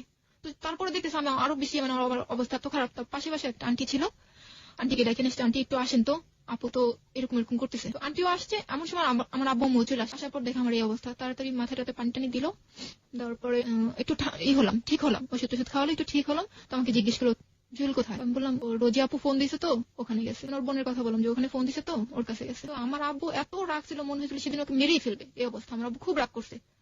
ও আসার সাথে সাথে আমার আব্বু ওর ডাইকে নিছে, এদিকে আসো। তো যাওয়ার পরে ও আমার আব্বুর, আমি জানি না, আমি তো এই রুমে, ও আব্বুকে হাত দুইটা ধরে কি যে বললো আমি জানি না। আমার আব্বু একেবারেই ঠান্ডা হয়ে গেল, কিছুই বললো না, কিছুই বললো না যে আমার মেয়েটাকে এইভাবে রাখা গেলা, বা আমার মেয়েটাকে এত অসুস্থ তুমি কিভাবে গেলে, ওখানে যাওয়াটা কি এত জরুরি ছিল, এগুলো কিছুই বলেনি। ও হাত ধরে কি বোঝালো, আমার বাবা একদমই ঠান্ডা হয়ে গেল। কি বুঝেছিল পরে জেনেছেন কিছু? না, আমি কিছুই শুনিনি। কথাটা এরকম ছিল যে ও এরকম একটা ছেলে যে কোনো মানুষের সাথে কথা বলতো এমনিতেই নর্মাল হয়ে যেত, মানে ওর প্রতি একটা আকর্ষণ চলে আসতো, ছেলে হোক মেয়ে হোক। এখানে আমি একটু বলি তাদেরকে, সেটা হচ্ছে যে he is looking to smart, এবং ওর ছবিগুলো আমি দেখেছি, আসলেই অনেক অনেক সুন্দর দেখতে, অনেক ইয়াং, অনেক হ্যান্ডসাম দেখতে। এবং শামিমা আজকে কিছু পিকচার মানে কিছু ফটো নিয়ে এসছে ওর সাথে করে, তো ছবিগুলো আমি দেখছিলাম, আসলে ওদের সেই সময়কার ছবিগুলো বর্তমানে যদি দুই একটা আসে ওর কাছে, ওগুলো একটু দেখার চেষ্টা করেছি। আমার কাছে মনে হচ্ছে যে ও আসলে দেখতে অনেক ভালো এবং অনেক স্মার্ট এবং খুবই গুড লুকিং একটা ছেলে। যাই হোক, তারপরে কি হলো? তারপর ও বুঝাইতে যে আব্বুকে বুঝাইতে যে এই রুমে চলে আসলো, খাওয়া দাওয়া করলো, আমাকেও খাওয়াইলো। পরের দিন সকালবেলাও চলে গেল, আমাকে এই অবস্থায় রেখে। আমি অসুস্থ, আমি নিজে কিন্তু নিজে হেঁটে গোসলখানায় যেতে পারি না। ওই বড় যে ভাইটা এসেছিল তিনি কি করলেন? তিনি তো আমাকে যখন বাচ্চাটা মিসক্যারেজ করে ওটার পরেই উনি চলে গেছে, উনি আর থাকিনি, চলে গেছে। তো আমার হাজবেন্ডও তার পরের দিন চলে গেছে। আমি আমার বিয়ের কারণে অনেকটা আমার বাবা ঋণী হয়ে গেছিল। আর আমি যেটা শুনছি যে ঋণীর চাইতে যেটা হয়েছে যে আমাদের সিঁড়ির যারা আমাদেরকে হেল্প করছে তারাই চাইতেছে না যে আমরা এই সিঁড়িতে থাকি বা আমরা এখানে থাকি। আমি এটা পরবর্তীতে শুনছি যে তারাই হয়তো বা চাইতেছে না যে আমরা এখানে থাকি। তার মানে যে বিল্ডিং এর লোকজন ধরে আপনাদের এই আয়োজনটা করে দিল, এখন তারাই চাচ্ছে না যে আমরা এখানে থাকি, ওই বিল্ডিং আপনারা থাকেন। তো আমার আব্বু বলল যে যেহেতু এখানে একটা ঝামেলা হয়ে গেছে, একটা মান সম্মানের প্রশ্ন চলে আসছে, আবার আমি অনেক টাকা ধারের হয়ে গেছে, তাহলে কাজ করো আমরা বাসাটা ছেড়ে দিই, বাসাটা ছেড়ে আমরা বাহিরে একটা বাসা নিয়ে ওখানে থাকি। তো সবার ডিসিশন একই হলো। একটা কথা বলতে চাই ভাইয়া, যেটা আমার সবচেয়ে কষ্টের এই জিনিসটা, যে আমার যে মিনিট ভাইটা, ছোট যে ভাইটা, আমার এই ঘটনার পর আমার সাথে 2 বছর কথা বলেনি, টানা 2 বছর আমার সাথে কোনো কথা বলেনি। তখন ও আমার কাছে, আমাদের বাসাও থাকেনি, নানি বাড়িতে থাকতো। তখন ওর এসএসসি পরীক্ষা চলতেছিল, ও অনেক মানে আমার সাথে একদমই কথা বলেনি, টানা 2 বছর। আমার চেহারা দেখছে মানে দূর থেকে, আমার ওর সাথে কখনো কথা বলেনি। তো আমরা বাসা ছেড়ে দিলাম, ছেড়ে দিয়ে বাহিরে একটা অনেক নর্মাল একটা বাসা নিলাম, অনেক নর্মাল। ওখানে যাওয়ার পরে আগে থেকে একটু ওই যে বাবা বিদেশের ব্যাপারে ঋণ টিন ছিল, তারপর আবার আমার প্লাস আমার বিয়ের যে ঋণ টিন হয়েছিল, এগুলো মিলে অনেক কিছু মিলে অনেকটা ধারের হয়ে গেছে। ধার বলতে যেটা হয় যে সুদের টাকা যেটাকে বলে, এরকম টাইপের হয়ে গেছিল। তো ওখানে যাওয়ার পরে দেখা গেছে বাথরুমটা অনেক দূরে যে বাথরুমটা গোসল করতে হইতো আমার, এরকম একটা পরিস্থিতি। তারপরও মানায় নিয়েছিলাম, আস্তে আস্তে মানায় নিয়েছি। তো সবসময় শরীরটা আস্তে আস্তে একটু ভালো হওয়া শুরু করলো, যে হ্যাঁ আমি ভালো হইতেছি, সুস্থ হইতেছি। তারপর আমি সারাক্ষণ একটা মন খারাপ করে থাকি, তো মানে সারাক্ষণ একটা টেনশন, একটা মন খারাপ, কষ্ট, কারোর সাথে মিশি না, ঘরের মধ্যেই কারোর সাথে কথা বলি না, এরকম। তো আম্মু বললো, তুমি সারাক্ষণ ঘরের মধ্যে এরকম বসে থাকো, তুমি এক কাজ করো, তোমার আন্টির কাছে চলে যাও। আমার আম্মুরা হচ্ছে 5 বোন, যে বোনটা মানিকগঞ্জ থাকে, ওর কাছে আমি চলে গেলাম মানিকগঞ্জে যাওয়ার আগে আমার একটু জানতে ইচ্ছা করছেন যে আপনি তো বিয়ে করলেন, এখন সে হচ্ছে আপনার বর, বিয়ে করার পরে সে বাড়িতে চলে গেল, কিন্তু তার বাবা মা মানে আপনার শ্বশুর শাশুড়ি কি কখনো আপনার সাথে যোগাযোগ করেনি? সেই সময় বিশেষ করে যোগাযোগ করেনি আপনার সঙ্গে? কোনো যোগাযোগ করেনি। আপনার বাবা মা কি ওই আপনার শ্বশুর শাশুড়ির সঙ্গে যোগাযোগ করেছিল? না, করেনি। তারাও কোনো যোগাযোগ করেনি। তারপরে আমাকে মানিকগঞ্জ রাইখে আসা হলো। আমি ওখানে 8 দিন ছিলাম। 8 দিনই বলবো না, অনেক বেশি ভালো ছিলাম। টেনশনই ছিলাম অনেক, যে বাসায় আমি এই অবস্থায়, আমার আব্বু এত টাকা ঋণ হলো, কি হইতেছে, আমার ছোট ছোট ভাই বোন 2টা, আম্মু কি ঠিক মতো আছে কিনা, খুব টেনশন হইতো। তারপর 8 দিন ছিলাম। 8 দিন থাকার পর হঠাৎ আমার আব্বু ফোন করছে আমার খালুর কাছে। খালুর কাছে ফোন দিছে যে শানুর একটু দাও, কথা বলি। তো আমি তখন বাসায় ছিলাম না, আমি তখন আমার ওই কাজিনের সাথে হাঁটতে বের হয়েছিলাম। তো আমার কিছুক্ষণ পরে যখন বাসায় আসছি, তখন আমার আব্বু আবার ফোন দিছে। তখন আমাকে বললো যে তুমি চলে আসো বাবা, আসছে, তুমি ওখানে থাকাটা তোমার ঠিক হবে না, চলে আসো। কতদিন পরে আপনাদের বাড়িতে এসেছিল? 4 মাস। মানে বেবি অ্যাবর্ট করার পরে গেল, তার 4 মাস পরে সে আসলো।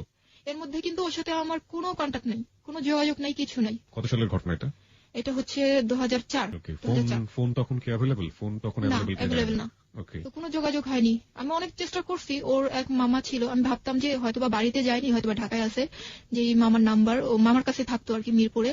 তো ভাবতাম যে ওই মামার কাছে হয়তোবা আছে। আমি অনেকবার ওর মামার নাম্বারে ট্রাই করছি, কিন্তু ওর মামা আমাকে অনেক অপমান করছে, অনেক বাজে বাজে কথা বলছে।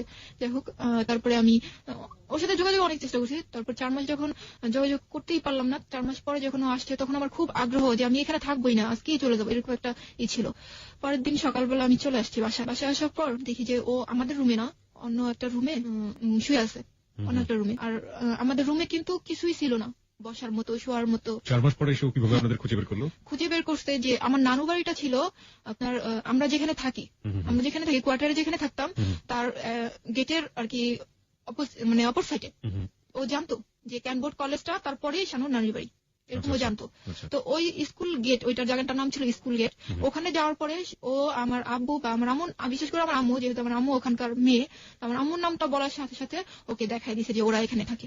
তারপর আমি চলে এসে দেখি ও অন্য একটা রুমে বসে আছে। সেই সময় তো আমাদের রুমে কিছুই ছিল না, কোনো ফার্নিচার, কোনো কিছুই ছিল না, সবকিছুই আমার আব্বু বিক্রি করে দিয়েছিল ঋণের টাকা পরিশোধের জন্য। তো মানে কিছুই ছিল না, একেবারে কিছু না, ফ্যানটা পর্যন্ত ছিল না আমাদের রুমে। তো ও আমাকে বললো যে তোমাদের রুমটা কোথায়? তো আমি বললাম যে পাশে। আমাকে বললো চলো তোমাদের রুমে চলো। তো ওই অবস্থায় আমার রুমে কিছুই নাই, ওই অবস্থায় ও আমাদের রুমে আসলো এবং একে একে সবকিছু বলা শুরু করলো যে 4 মাস কেন ও যোগাযোগ করেনি আমার সাথে। কি ছিল কারণগুলো? কারণটা ছিল যে 4 মাস ওর আব্বু আম্মু চাইনি যে ও এখানে যোগাযোগটা রাখুক। ও চাইছে যে ও আগে দাঁড়াক, ও আগে কিছু একটা করুক, নিজের পায়ে দাঁড়াক। হ্যাঁ, নিজের পায়ে দাঁড়াক, এরপর না হয় ও যোগাযোগটা কন্টিনিউ করবে, এরকম একটা কথা ছিল। যে ও বাসায় পড়াশোনা করতেছিল, ও ঢাকায় কোথাও সেটেল হবে, এরকম ভাবনা ছিল, যে কারণে ও আমার সাথে একদমই যোগাযোগ করেনি। আমি এটাকে খুব বেশি বড় কিছু ভাবি নেই তখন ভাবছি আচ্ছা ঠিক আছে, এটা হয়েছে, আচ্ছা এখন তো সব ঠিক হয়ে যাবে, এখন তো ও ঢাকায় থাকবে, আমি এখানে থেকে পড়াশোনা করব। আমাকে বোঝালো যে আমি ঢাকায় থাকবো, তুমি এখান থেকে পড়াশোনাটা করবা, আর আমি ঢাকায় থেকে পড়াশোনাটা করব, মাঝে মাঝে আমি এখানে আসবো, তোমার এখানে আসবো, সব ঠিক হয়ে যাবে। তখন আমার আব্বু আম্মুর সাথে ও বললো যে আন্টি, আমি ঢাকায় থাকবো, আমি এখানে আসা যাওয়া করবো, এবং সময় হলে আমি ওকে নিয়ে যাবো। আমার আব্বু আম্মু খুব বেশি ওরে দেয়নি, যে খুব বেশি চাপ দেয়নি যে এখনই তোমাকে ওকে নিয়ে যেতে হবে, এরকম চাপ দেয়নি। তো ও ঢাকায় থাকতো আর আমি আমার বাসা থেকে পড়াশোনাটা চালিয়ে যেতেছিলাম। 2005-এ আমি আবার ক্লাস 9-এ ভর্তি হই। 5-এ যখন আমি 9-এ ভর্তি হই, আর ও তখন ঢাকায়, ও আমাকে বলছিল যে জাহাঙ্গীরেও ভর্তি হয়েছিল, প্লাস ও হচ্ছে আপনার আইএল টেস্ট করতেছিল। এর মধ্যে ওর সাথে আমার কখনোই কোনোদিন কোনো বিষয়, জাহাঙ্গীরনগর ইউনিভার্সিটিতে চান্স পেয়েছিল, রাইট? পেয়েছিল। কিসে পড়তে আপনি জানতেন? না, আমি জানতাম না। ওটা ছিল আসলে, ওটা ও ভর্তি হয়নি ওখানে, মিথ্যা কথা ছিল। তখন আমাকে বলছিল যে আমি জাহাঙ্গীরে ভর্তি হয়েছি, আর প্লাস পাশাপাশি আমি আইএল টেস্ট করছি। তো আমি ওকে বিশ্বাস করছি, ওকে ঠিক আছে। তো আমি ও কি করছে যে এর মধ্যে কিন্তু ওর সাথে আমার কোনো ঝগড়া ঝাঁটি, কোনো কিছু না, মনোমালিন্য কিছুই কখনো কোনো বিষয় নিয়ে হয়নি, না ওর বাসার লোকজনকে নিয়ে, না আমার বাসার লোকজনকে নিয়ে, কোনো কিছুই হয়নি। আমি যে ও আমার সাথে ফ্লোরে থাকতেছে, আমার মাথার উপর ফ্যান নেই, ও আমার সাথে থাকতেছে, আমার বাথরুমটা অনেক দূরে, ওখানেই যাইতেছে, এমনকি সাপ্লাই পানি নেই, কল চেপে পানি বের করতে হইতেছে, ও করতেছে তাই করতেছে। এবং বর্ষার দিন আসলে টিন আসলে ওপরে, ঘরে টিন আসলে ওপরে, ওই টিন দিয়ে পানি পড়তো, ওর কোনো কিছুই মনে হতো না। ওরকম পরিবেশে ও আমার সাথে ছিল, মানায় গেছে আমার সাথে, আমি যেরকম পরিবেশে ছিলাম ও সেরকম পরিবেশে ছিল। চলতেছে ভালো ভালো, অনেক ভালো চলতেছে। ও ঢাকা টিউশনি করে যতটুকু পারতো আমাকে হেল্প করতো, 500, 300 টাকা, 200 টাকা বা 500 টাকা যখনই যা পারতো আমাকে দিত। আপনার সঙ্গে থাকতো নাকি ওর আলাদা কোথাও থাকতো? না, ও ঢাকায় থাকতো। ও আসতো সপ্তাহে 1 দিন বা 15 দিনে 1 দিন থাকতো, 2 দিন এরকম আসতো। তো খুব ভালো সম্পর্ক যাইতেছিল, কোনো প্রবলেম হয়নি ওর সাথে আমার তখন। 2006 চলে আসছে, ওর ভিসা হয়ে গেল। ও এখন আমাকে বলতেছে যে আমার তো ভিসা হয়ে গেছে, আমি তো তারিখটা সঠিক মনে করতে পারতেছি না, ও ডেটটা মনে নেই আমার, যে ওই তারিখে আমাকে চলে যেতে হবে। আচ্ছা, যাওয়ার আগে আমি কিছু জানতে চাই যে বিয়ে হলো কত সালে আপনাদের? 3 সালে। 2003 সালে। 2006 সালে এসে বলছে চলে যাবে। 3 বছর আপনারা ঘর সংসার করলেন। ঘর সংসার বলতে কি আমি আমার বাবার বাড়িতে, ও ঢাকায়, ও আসা যাওয়া করতো আমার এখানে। এই 3 বছরে আপনি কখনো বলেননি যে আপনি ওর বাবা মার বাড়ি বা আপনার শ্বশুর শাশুড়ির সাথে দেখা করতে চান? হ্যাঁ, বলছি। ও কি বলেছে? ও বলছে যে দেখো, তুমি এখন যে অবস্থা তোমাদের ফ্যামিলির, এখন আব্বু আম্মুকে আনলে তোমাদের মান সম্মান যাবে, আর আমারও মান সম্মান যাবে। ভালো একটা পরিবেশে যাও, তারপর না হয় আব্বু আম্মুকে আনবো বা যোগাযোগ করাই দিব, বা তখন কন্টিনিউ হবে সম্পর্কটা দুই ফ্যামিলির মধ্যে। এরকম ছিল। ফোনেও কখনো কথা বলেন? না, ফোনে তো আমাকে কখনো ফোনে কথা বলতেই দেয়নি। আমি বহুবার চেষ্টা করছি কথা বলার জন্য, আমাকে কথা বলতে দেয়নি। তারপর 2006 ও আমাকে। আপনার বাবা মা কেন স্টেপ নিল না? আপনার বাবা মার তো উচিত ছিল যে। আমার বাবা মা এর জন্য নেয়নি, আমি বলতেছি।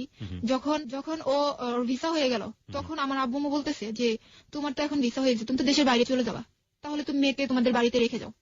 তখন ও বলতেছে না আন্টি, এখন সময় হয়নি, আমি দেশের বাইরে থেকে ঘুরে আসি, এর মধ্যে ওর ম্যাট্রিক পাসটা হয়ে যাবে, তারপর না হয় আমি বাড়িতে নিয়ে যাবো। এরকম কথা ছিল। যখনই এই কথাটা বলছে আমার আব্বু আম্মু যে এখন ওকে রেখে যাও, না, ও একই কথা যে ওর আগে ম্যাট্রিক পাসটা হোক, আর তাহলে আমি বাসায় একটু জোর গলায় বলতে পারবো, আর আপনারাও একটা ভালো পরিবেশে যান। আপনি কি মাঝখানে একবার ফেল করেছিলেন? হ্যাঁ, ক্লাস 9 যখন আমার বিয়ে হয়, তখন কিন্তু আমার গ্যাপ গেছে। আমি ক্লাস 2005 কিন্তু আবার 9 ভর্তি হলাম। পরীক্ষাটা কিন্তু আমি দিছি 7-এ। কোন স্কুলে পড়তেন আপনি?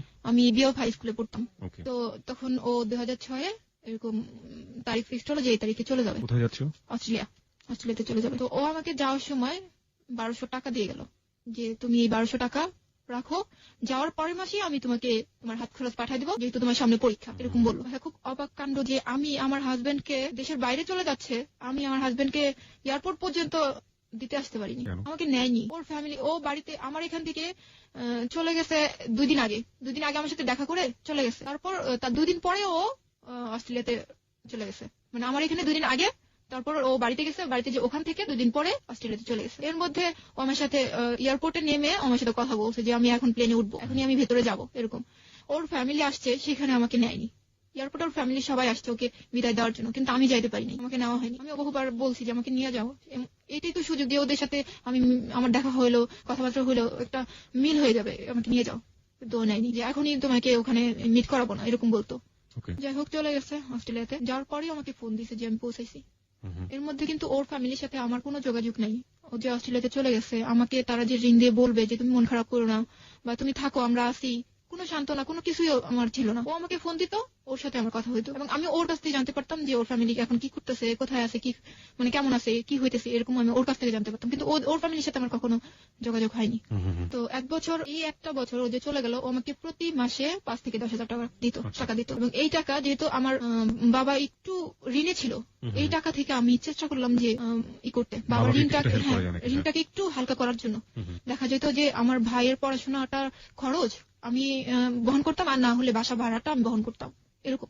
তো এর মধ্যে আমি আমার বাবাকে রাজি করাই ফেললাম যে বাবা তুমি একটা কাজ করো, যেহেতু জুয়েল বলছে যে একটা ভালো পরিবেশে গেলে ওর ফ্যামিলি চলে আসবে, তাহলে চলো আমরা আবার কোয়ার্টারটা নেই, অর্থনৈতিক যে হেল্প লাগে আমি করব, যা টাকা পয়সা লাগে আমি করব, তুমি একটা ভালো আবার বাসা নাও। তো আমার বাবা আমার কথাতে রাজি হয়ে গেল। তো বাসা নেওয়ার জন্য আবার দরখাস্ত করাতে অল্প দিনের মধ্যে আমাদের বাসাটা হয়ে গেল। তো আমরা বাসায় উঠলাম। বাসায় যখন উঠি তখন আমাদের কিছুই ছিল না, জাস্ট শুধু কাঁথা বালিশ, এই, আর আমরা 6 জন মানুষ। এই তো বাসাটা হওয়ার পরে যখন আমাকে টাকা দেওয়া শুরু করলো, তখন আমি আস্তে আস্তে একটু ফ্যামিলিটাকে মানে চেঞ্জ করার চেষ্টা করতেছিলাম, যে দেখি এখন একটু ভালো পজিশনে নেওয়া যায় কিনা। আমার ভাইটা তখন ইন্টার পাস করে ফেলছে। তো 2006টা আমি এভাবেই টাকা নিতেছি, আর ওকে বলতেছি যে আমি এই টাকাটা এই মাসে এই করতেছি। যখনই আমি ওর কাছে টাকার হিসাবটা দিতে যাই, একটা কথা কি যে না, আমি এই হিসাবটা শুনতে চাই না। কেন শুনতে চাইবো না? না, কেন শুনতে চাই না? এটা তোমার হাত খরচ টাকা, তুমি যা ইচ্ছা তুমি তাই করো, কিন্তু আমি এটা শুনতে চাবো না, এরকম। তো আমি কিন্তু প্রতি মাসে ওকে হিসাব দিতে চাইতেছি, কিন্তু ও নিতে চাইতেছে না। যাই হোক, তারপরে আমার ফ্যামিলিটা অনেকটা একটু ভালোর দিকে চলে আসছে।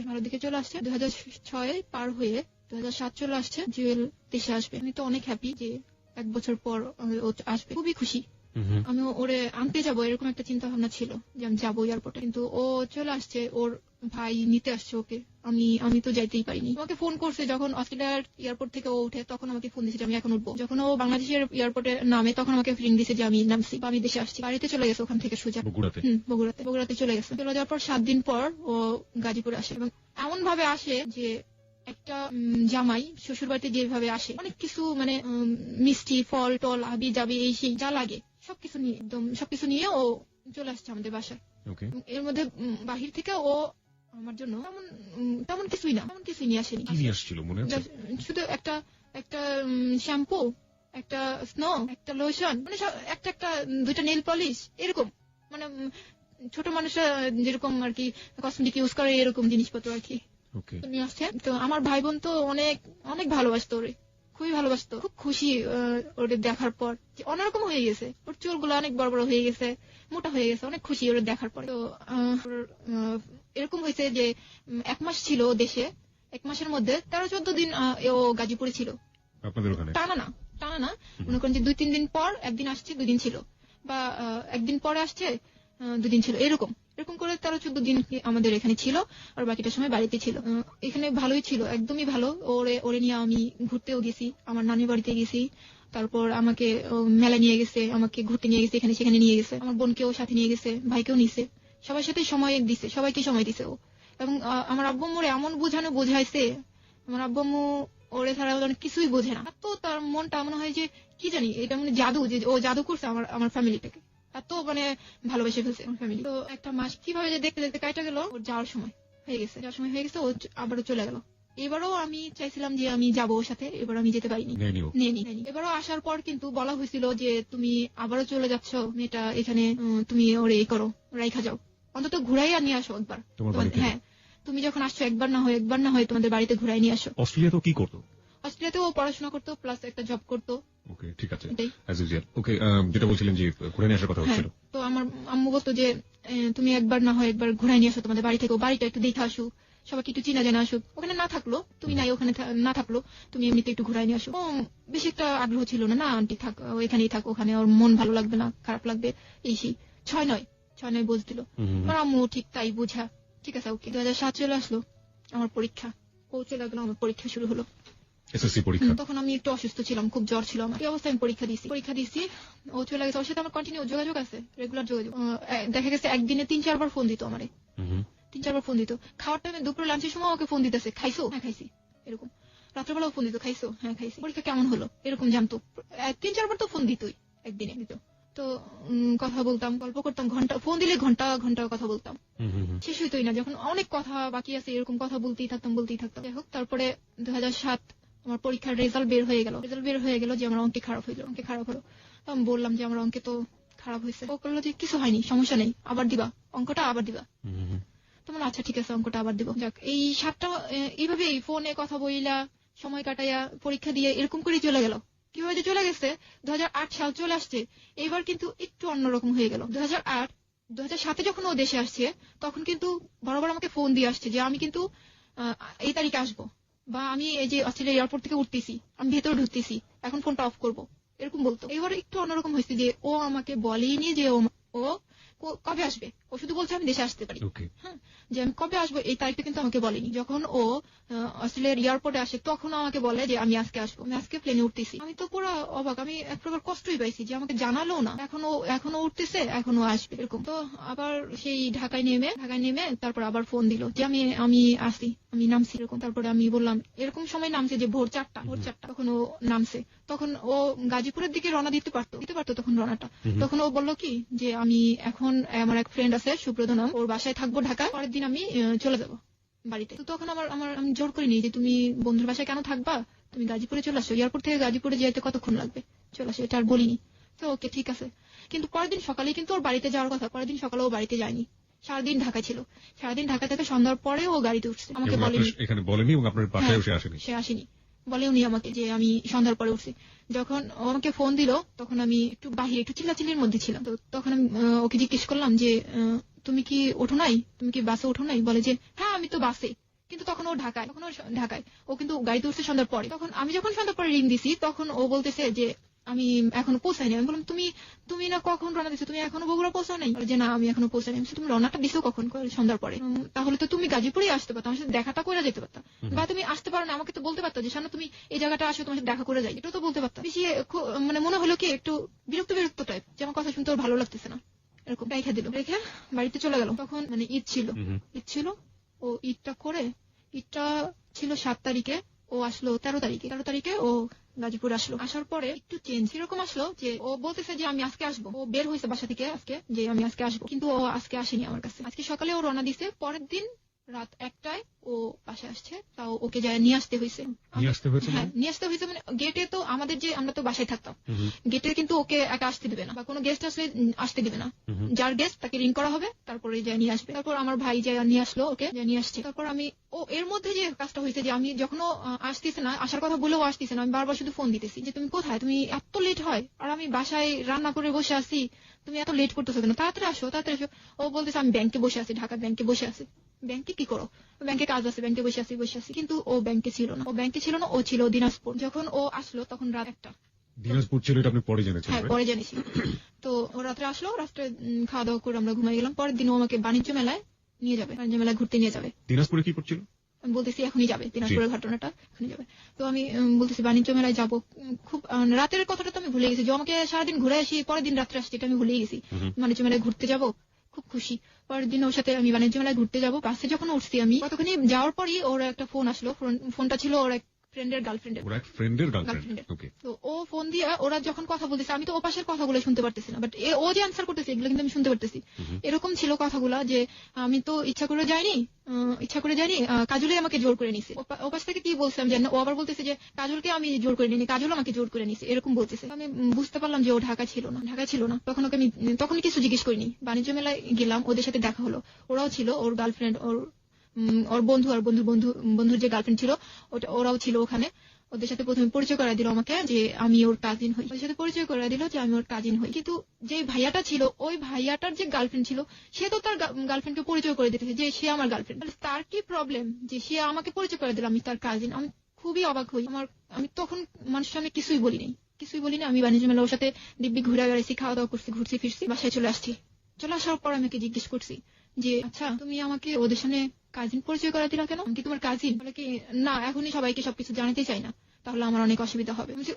ও যেহেতু ওর গার্লফ্রেন্ডকে পরিচয় করেছে, তুমি তো বলতে পারতা যে এ আমার গার্লফ্রেন্ড। তুমি বউ পরিচয় না করাই দিলাম, তুমি তো বলতে পারতো যে এ আমার গার্লফ্রেন্ড। নাকি না, এটার অনেক প্রবলেম হবে, আমি অস্ট্রেলিয়াতে থাকি, আমার অনেক প্রবলেম হবে, আমি এখনই কিছু জানাতে চাই না, আমি যে বিয়ে করছি এটা আমি এখনই জানাইতে চাই না, এরকম একটা বোঝ দিল আমাকে। তো আমি তাই বোঝমাই না, ওর কথা মতো চুপচাপ, আর কোনো কথা বাড়াইলাম না, কথা বাড়াইলে ঝগড়া হবে, এর জন্য কথা আর মানে বাড়াইলাম না। ও আমার সাথে এত মিথ্যা কথা বলে। আমরা সবাই টেলিভিশন দেখতেছি একসাথে বসে, এর মধ্যে ওর ফোন আসছে। ফোন আসার পর ও কি করলো, ও সবার সামনে থেকে উঠে বাহির রুমে যায়, দরজাটা আটকায়া কথা বলতেছে। এর মধ্যে আমি আবার উঠে যাই ওর রুমে যাওয়ার জন্য, দরজা ধাক্কা দিলাম, দেখি দরজা আটকানো। আমি ভাবলাম যে কি ব্যাপার, দরজা আটকা কার সাথে কথা বলে? আমি অত বেশি মানে অবিশ্বাসের কিছু ছিল না। আমি কথা জানি কার সাথে বলতেছি, এরকম একটা নিলাম। আমি চলে আসলাম। চলে আসার পরে দেখি অনেকক্ষণ হয়ে গেছে ও কথাই বলতেছে। তারপর আমি দরজা নক করলাম, নক করার পরে খুললো। তারপর আমি জিজ্ঞেস করলাম যে কার সাথে এতক্ষণ তুমি কথা বলো? দরজা আটকা? বলো যে বাসায় কথা বলছি। বাসায় কথা বলতেছো, দরজা আটকা কথা বলা লাগবে কেন? এটা লুকানোর কি? তুমি গাজীপুরে আসছো, গাজীপুর তোমার শ্বশুর বাড়িতে আসো, এটা কি তোমার ফ্যামিলি জানে না? এটা না জানার কি আছে? তুমি লুকায় কথা বলো কেন? বলো যে না, আমার বাসায় জানে না যে আমি গাজীপুরে আছি। জানে না মানে? তুমি বলো না যে তুমি গাজীপুরে তোমার শ্বশুর বাড়িতে? না, বলি না। কেন না? এটা কি বলে আসতে হয়? কোনো সন্তান কি তার বাবা মাকে বলে আসে যে আমি শ্বশুর বাড়িতে যেতেছি? তা তো বুঝতেছে যে আমি গাজীপুরে যেতেছি। আচ্ছা, তারপরে এর মধ্যে ও বলতেছে যে তুমি পড়াশোনাটা কন্টিনিউ করো, আবার পড়ো। আমি বলছি দেখো জুয়েল, আমার না পড়তে ভালো লাগে না, আমি পড়তে পারতেছি না, আমি পড়বো না এরকম বলতেছি। ও বললো আমাকে বলো কি যে আচ্ছা ঠিক আছে, আমি এটা নিয়ে তোমাকে কোনো জোর করবো না, তবে একটা কথা বলবো, সেটা হলো যে তোমার লাইফ সামনে, তোমাকে অনেক দূর যেতে হবে, তো তুমি চিন্তা করো তুমি কি করবা। ওকে, জুয়েল সম্পর্কে আমরা জানি, ও স্টুডেন্ট হিসেবে কেমন ছিল? খুবই ভালো ছিল। এসএসসি ইন্টার রেজাল্ট কি ছিল ওর? এসএসসি এ প্লাস ছিল, ইন্টারও এ প্লাস ছিল না, বাট কাছাকাছি এরকম ছিল। ঠিক আছে, তারপর? তো আমাকে এই কথাটা বললো। তো আমি অত পড়াশোনাটা সত্যি আমার এটাই ভুল মনে হয়, যে আমি এটাই আমার মনে হয়নি যে এটা না করলে আমার প্রবলেম হবে। আমি বলছি আরে জুয়েল তো বলছে যে এটা তোমার ইচ্ছা, তুমি কি বুঝো তুমি কি করবা। আমি ভাবছি আর না করলেও চলবে, পড়াশোনাটা ছেড়েই দিলাম, বললাম না।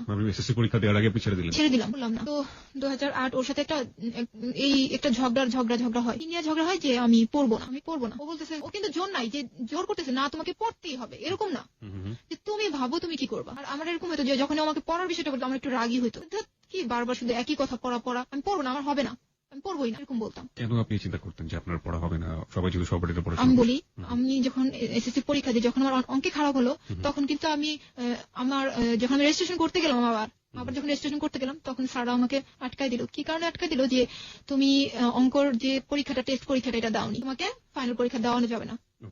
এর জন্য আমার মনেই ভেঙে গেছে যে আমি একটা পরীক্ষা দেবো, আমি তো জানতামই না যে টেস্ট আবার দেওয়া লাগবে অঙ্ক পরীক্ষাটা। আচ্ছা, আমি আর পড়লামই না। তো ওর শুধু একই কথা ছিল যে তুমি করো, তুমি ভাবো তুমি কি করবা। কিন্তু ওর মনে কি ছিল বুঝিনি। তারপর 2008 15 দিন ও আমার কাছেই ছিল। আর 15 দিন, 2 মাস ছিল, 2 মাসের মধ্যে 15 দিন ও আমার কাছে ছিল, বাকি সময়টা ওর বাড়িতে ছিল এবং বিভিন্ন কাজে ও ব্যস্ত ছিল। যে হয়েছে যে সম্পূর্ণটা বাড়িতে ছিল না, ঢাকা ছিল বা কোনো বন্ধু বান্ধবের বাসায় ছিল, এরকম। 15টা দিন আমাকে দিছিল। তারপর এর মধ্যে 2008 ওরকে নিয়ে আমি আমার মানিকগঞ্জ আন্টির বাসায় ছিলাম 8 দিন। ওখানে আমি ঘুরতে যাই, আমার নানু বাড়িতে যাই, এখানে সেখানে ঘুরেও বেড়াইছি, সময় দিয়েছে আমাকে। তো যখন ওর যাওয়ার সময় হয়ে গেল, তখন আমার আম্মু আবারও বললো যে এইবার ওকে রাইখা যাও, ও যখন পড়াশোনা করবে না, এবারও রাইখা যাও। হ্যাঁ, শ্বশুরবাড়িতে এবার রাইখা যাও। বলে যে না, ও শুধু মেট্রিক পরীক্ষাটা দেখ, আমি ওরে বাসায় ঠিকই তুলে নিব। আচ্ছা, আপনার ভিতরে কি এরকম একটা চিন্তা কাজ করেছিল যে বিয়ে যেহেতু হয়ে যায়, বিয়েই তো আসলে মেয়েদের লাইফের একটা আসল ডেস্টিনেশন, পড়াশোনা না করলেও চলে, এরকম একটা ব্যাপার সম্পর্কে কাজ করতো? এরকমই যে বিয়ে যেহেতু হয়ে গেছে, আর পড়াশোনা করে কি হবে, আর কি দরকার। কিন্তু অদ্ভুত একটা ব্যাপার, আমি শ্রোতাদেরকে একটু অ্যাড্রেস করতে চাই এই সুযোগটাতে। সেটা হচ্ছে যে এটা কিন্তু মানে অস্বাভাবিক কোনো কিছু না। আমরা মেয়েদের ক্ষেত্রে এরকম দেখে থাকি যে অনার্স মাস্টার্স কমপ্লিট করার পরেও, বিয়ে করার পরে অনেকেই জব কিছু করেন না, পড়তে হয়েছে তাই পড়েছেন। 1 2 নাম্বার আরেকটা জিনিস দেখা যায়, সেটা হচ্ছে বিয়ে হয়ে গিয়েছে, অনেক সময় দেখা গেল অনেক ভালো ছাত্রী ছিল, বিয়ে হয়ে গিয়েছে, তারপরে পড়াশোনা ইচ্ছে করে বন্ধ করে দেয়। এটা পারিবারিক ভাবেও যেমন সমর্থন করা হয়, এবং একই সাথে মেয়েরও একটা ব্যাপার থাকে। যেমন আজকে শানু বলছে যে না, ওর মধ্যে একটা চিন্তা ভাবনা এইভাবে গ্রো করেছিল যে বিয়ে যেহেতু হয়ে গেছে আর পড়াশোনা করে কি হবে। যাই হোক, এই ব্যাপারটা আসলে কতটা ভালো কতটা মন্দ সেটাই গল্প থেকে উঠে আসবে, আপনারা শেষ পর্যন্ত শুনবেন আশা করছি। শানু, তারপর কি হলো? তারপর ও চলে গেল, সময় হয়ে গেল ওর যাওয়ার। 2 মাস দেশে থাকার পর ও চলে গেল। চলে যাওয়ার পর যেটা হলো যে আমার যে নাম্বার ছিল, বাঙালি নাম্বার, সেটাতে অস্ট্রেলিয়া থেকে একটা মেয়ে ফোন দেওয়া শুরু করলো। আপনার নাম্বারে? হ্যাঁ, আমার নাম্বারে। আমি এর আগে একটা কথা বলিনি, সেটা হলো যে যখন আমি একটা গ্রামীণ নাম্বার ইউজ করতাম প্রথম, তখন আমার নাম্বারে একটা ফোন আসছিল। তখন আমাকে পরিচয় দেয়নি, যা শুধু বলছিল যে আমি অস্ট্রেলিয়া থেকে। তখন আমি ভাবছি যে এটা হয়তোবা জুয়েলের কোনো ফ্রেন্ড হবে, তখন ভাবছিলাম যে হয়তোবা ওর ফ্রেন্ড হবে। তারপর যখন আমি জুয়েলকে জিজ্ঞেস করছিলাম যে আচ্ছা তোমার কি কোনো ফ্রেন্ড আছে, এরকম দুষ্টামি করে আমাকে ফোন দিছিল একটা মেয়ে। তো বললো যে তুমি এক কাজ করো, কোথা থেকে কোন মেয়ের কোন কাহিনী শুনছো, কি শুনছো না শুনছো, তুমি এক কাজ করো, তুমি নাম্বারটা চেঞ্জ করে ফেলো। তখনই আমি নাম্বারটা আসলে চেঞ্জ করে ফেলি ওর কথাতে। জুয়েল বলে যে আপনাকে নাম্বারটা চেঞ্জ করে ফেলো। তো আমি নাম্বারটা চেঞ্জ করে বাংলাদেশ নাম্বারটা নিই। যখন ও 2008 চলে গেল, তখন আমার এই নাম্বারে ওই মেয়েটা ফোন দেওয়া শুরু করলো। ফোন দিয়ে যেসব কথা হইতো, যে কথাটা ছিল এরকম যে তুমি কি জুয়েলের ওয়াইফ? আমি বললাম আপনি কে? আমি জিজ্ঞেস করলাম আপনি কে? তো বললো আমি কে সেটা তোমাকে বলছি, তার আগে বলো যে তুমি কি জুয়েলের ওয়াইফ? হ্যাঁ, আমি তো জুয়েলের ওয়াইফ। আপনি কে? তখন আমাকে বলে যে আমার নাম সোমা। আমি অস্ট্রেলিয়া থাকি, আর জুয়েলের সাথে আমার 2 বছর ধরে রিলেশন। মানে কিসের রিলেশন? দুজনকে ভালোবাসে 2 বছর ধরে? হ্যাঁ। তখন শুনে কোনো রকমই মনে করিনি, মনে করছি যে দুষ্টামি, আমার সাথে ফান করা হচ্ছে, সবাই মিলে মনে হয় একসাথে বসে দুষ্টামি করতেছে, এরকম মনে করছিলাম। যখন একের পর এক, দিনের পর দিন আমাকে এরকম ফোন দেওয়া হয়, আজে বাজে কথা বলা হয়। মাঝে মাঝে কথা বলতো মানে আপনাকে এরকম ছিল যে কথাগুলো এরকম যে তুই, মেয়েটাকে তুই করেই বলতো যে তুই স্কুল পাস না করতেই তুই এত কিছু করছিস, সেই মেয়ে যে কতটা ভালো আমার জানা আছে, ওর ফ্যামিলি কিভাবে মানবে, এরকম। তারপর বিভিন্ন গালিগালাজও দেওয়া হয়েছে আমাকে। একটা মেয়ে আরেকটা মেয়ের এত বড় শত্রুতা? গালিগালাজ দেওয়া হয়েছে। আর আমাকে যেটা বলতো যে জুয়েল সম্পর্কে আমাকে বলতো যে আমি ওকে তো এখানে অস্ট্রেলিয়াতে জুয়েলকে আমি চাবুক মারি, প্রতিদিন ওকে চাবুক মারা হয়, আর ওকে তো আমি ছাড়বো না, আর দেখবো তুইও কিভাবে অস্ট্রেলিয়াতে আসিস, আমাকে এরকম বলতো। চাবুক মারি মানে কি? চাবুক মারি বলতে বুঝাইছে যে ও জুয়েল যে ও এটা জেনেও যে ও বিবাহিত বউ আছে বাংলাদেশে, এটা জেনেও ওর সাথে কেন রিলেশন করলো। আচ্ছা, এটা জানার মানে এটা করে ও কেন ওই মেয়েটার সাথে এরকম করলো, এটার জন্য ওকে প্রত্যেক নিয়ত একটা হয়তো বা এরকম একটা পজিশন সৃষ্টি করে যে এটাকে চাবুক মারা করে, এরকম এরকম হয়েছে যে যখন ও যাওয়া শুরু গেল, তখন থেকে আমাকে ফোন দেওয়া খুবই কম দিত। 15 দিন পর বা এরকম হতো, 15 দিন পর ও ফোন দিত না। আমি যখন ওকে এই বিষয়টা নিয়ে যখন ওর সাথে কথা বলবো এর জন্য যখন আমি ফোন দিতাম, তখন আমাকে বলতো যে আমি তো ব্যস্ত, আমি তোমাকে পরে ফোন দিতেছি, এরকম বলতো। তারপর দেখা যেত যে 15 দিন 20 দিন পরে আমাকে ফোন দিত। একটু অবাকই হই যে মানুষ প্রতিদিন 3-4 বার ফোন দিত, সে মানুষ 20 দিন হয়ে গেছে, 15 দিন হয়ে গেছে, আমাকে ফোন দেয় না। তখন আমি ওর আচরণে আর মেয়েটার কথাবার্তায় একটু সন্দেহ করা শুরু করি। তখন আমি মেয়েটাকে অনেক কিছু জিজ্ঞেস করি যে আপনারা কতদিন ধরে রিলেশন করছেন, আপনি কি যে জানেন না যে ওর ওয়াইফ আছে?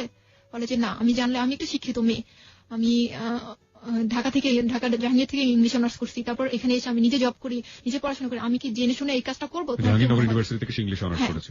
তো আমি কি জেনে শুনে এই কাজটা করবো? তোমার কি মনে হয়? আমাকে জিজ্ঞেস করতেছে। তো বললাম আমি আসলে আমি জানি না। আমি বলছি আমি জানি না। তো আপনি এখন তো জানছেন, তাহলে এখন কেন সরে যান না? এখন সরে যান। বলে না, আমি সরবো না, তুই সরে যাবি। আমাকে বলে তুই সরে যাবি, তুই অস্ট্রেলিয়াতে আসতে পারবি না, আর ওকে আমি এখান থেকে যেতে দেবো না। জুয়েলের কথা বলতেছে, ওকে আমি যেতে দেবো না।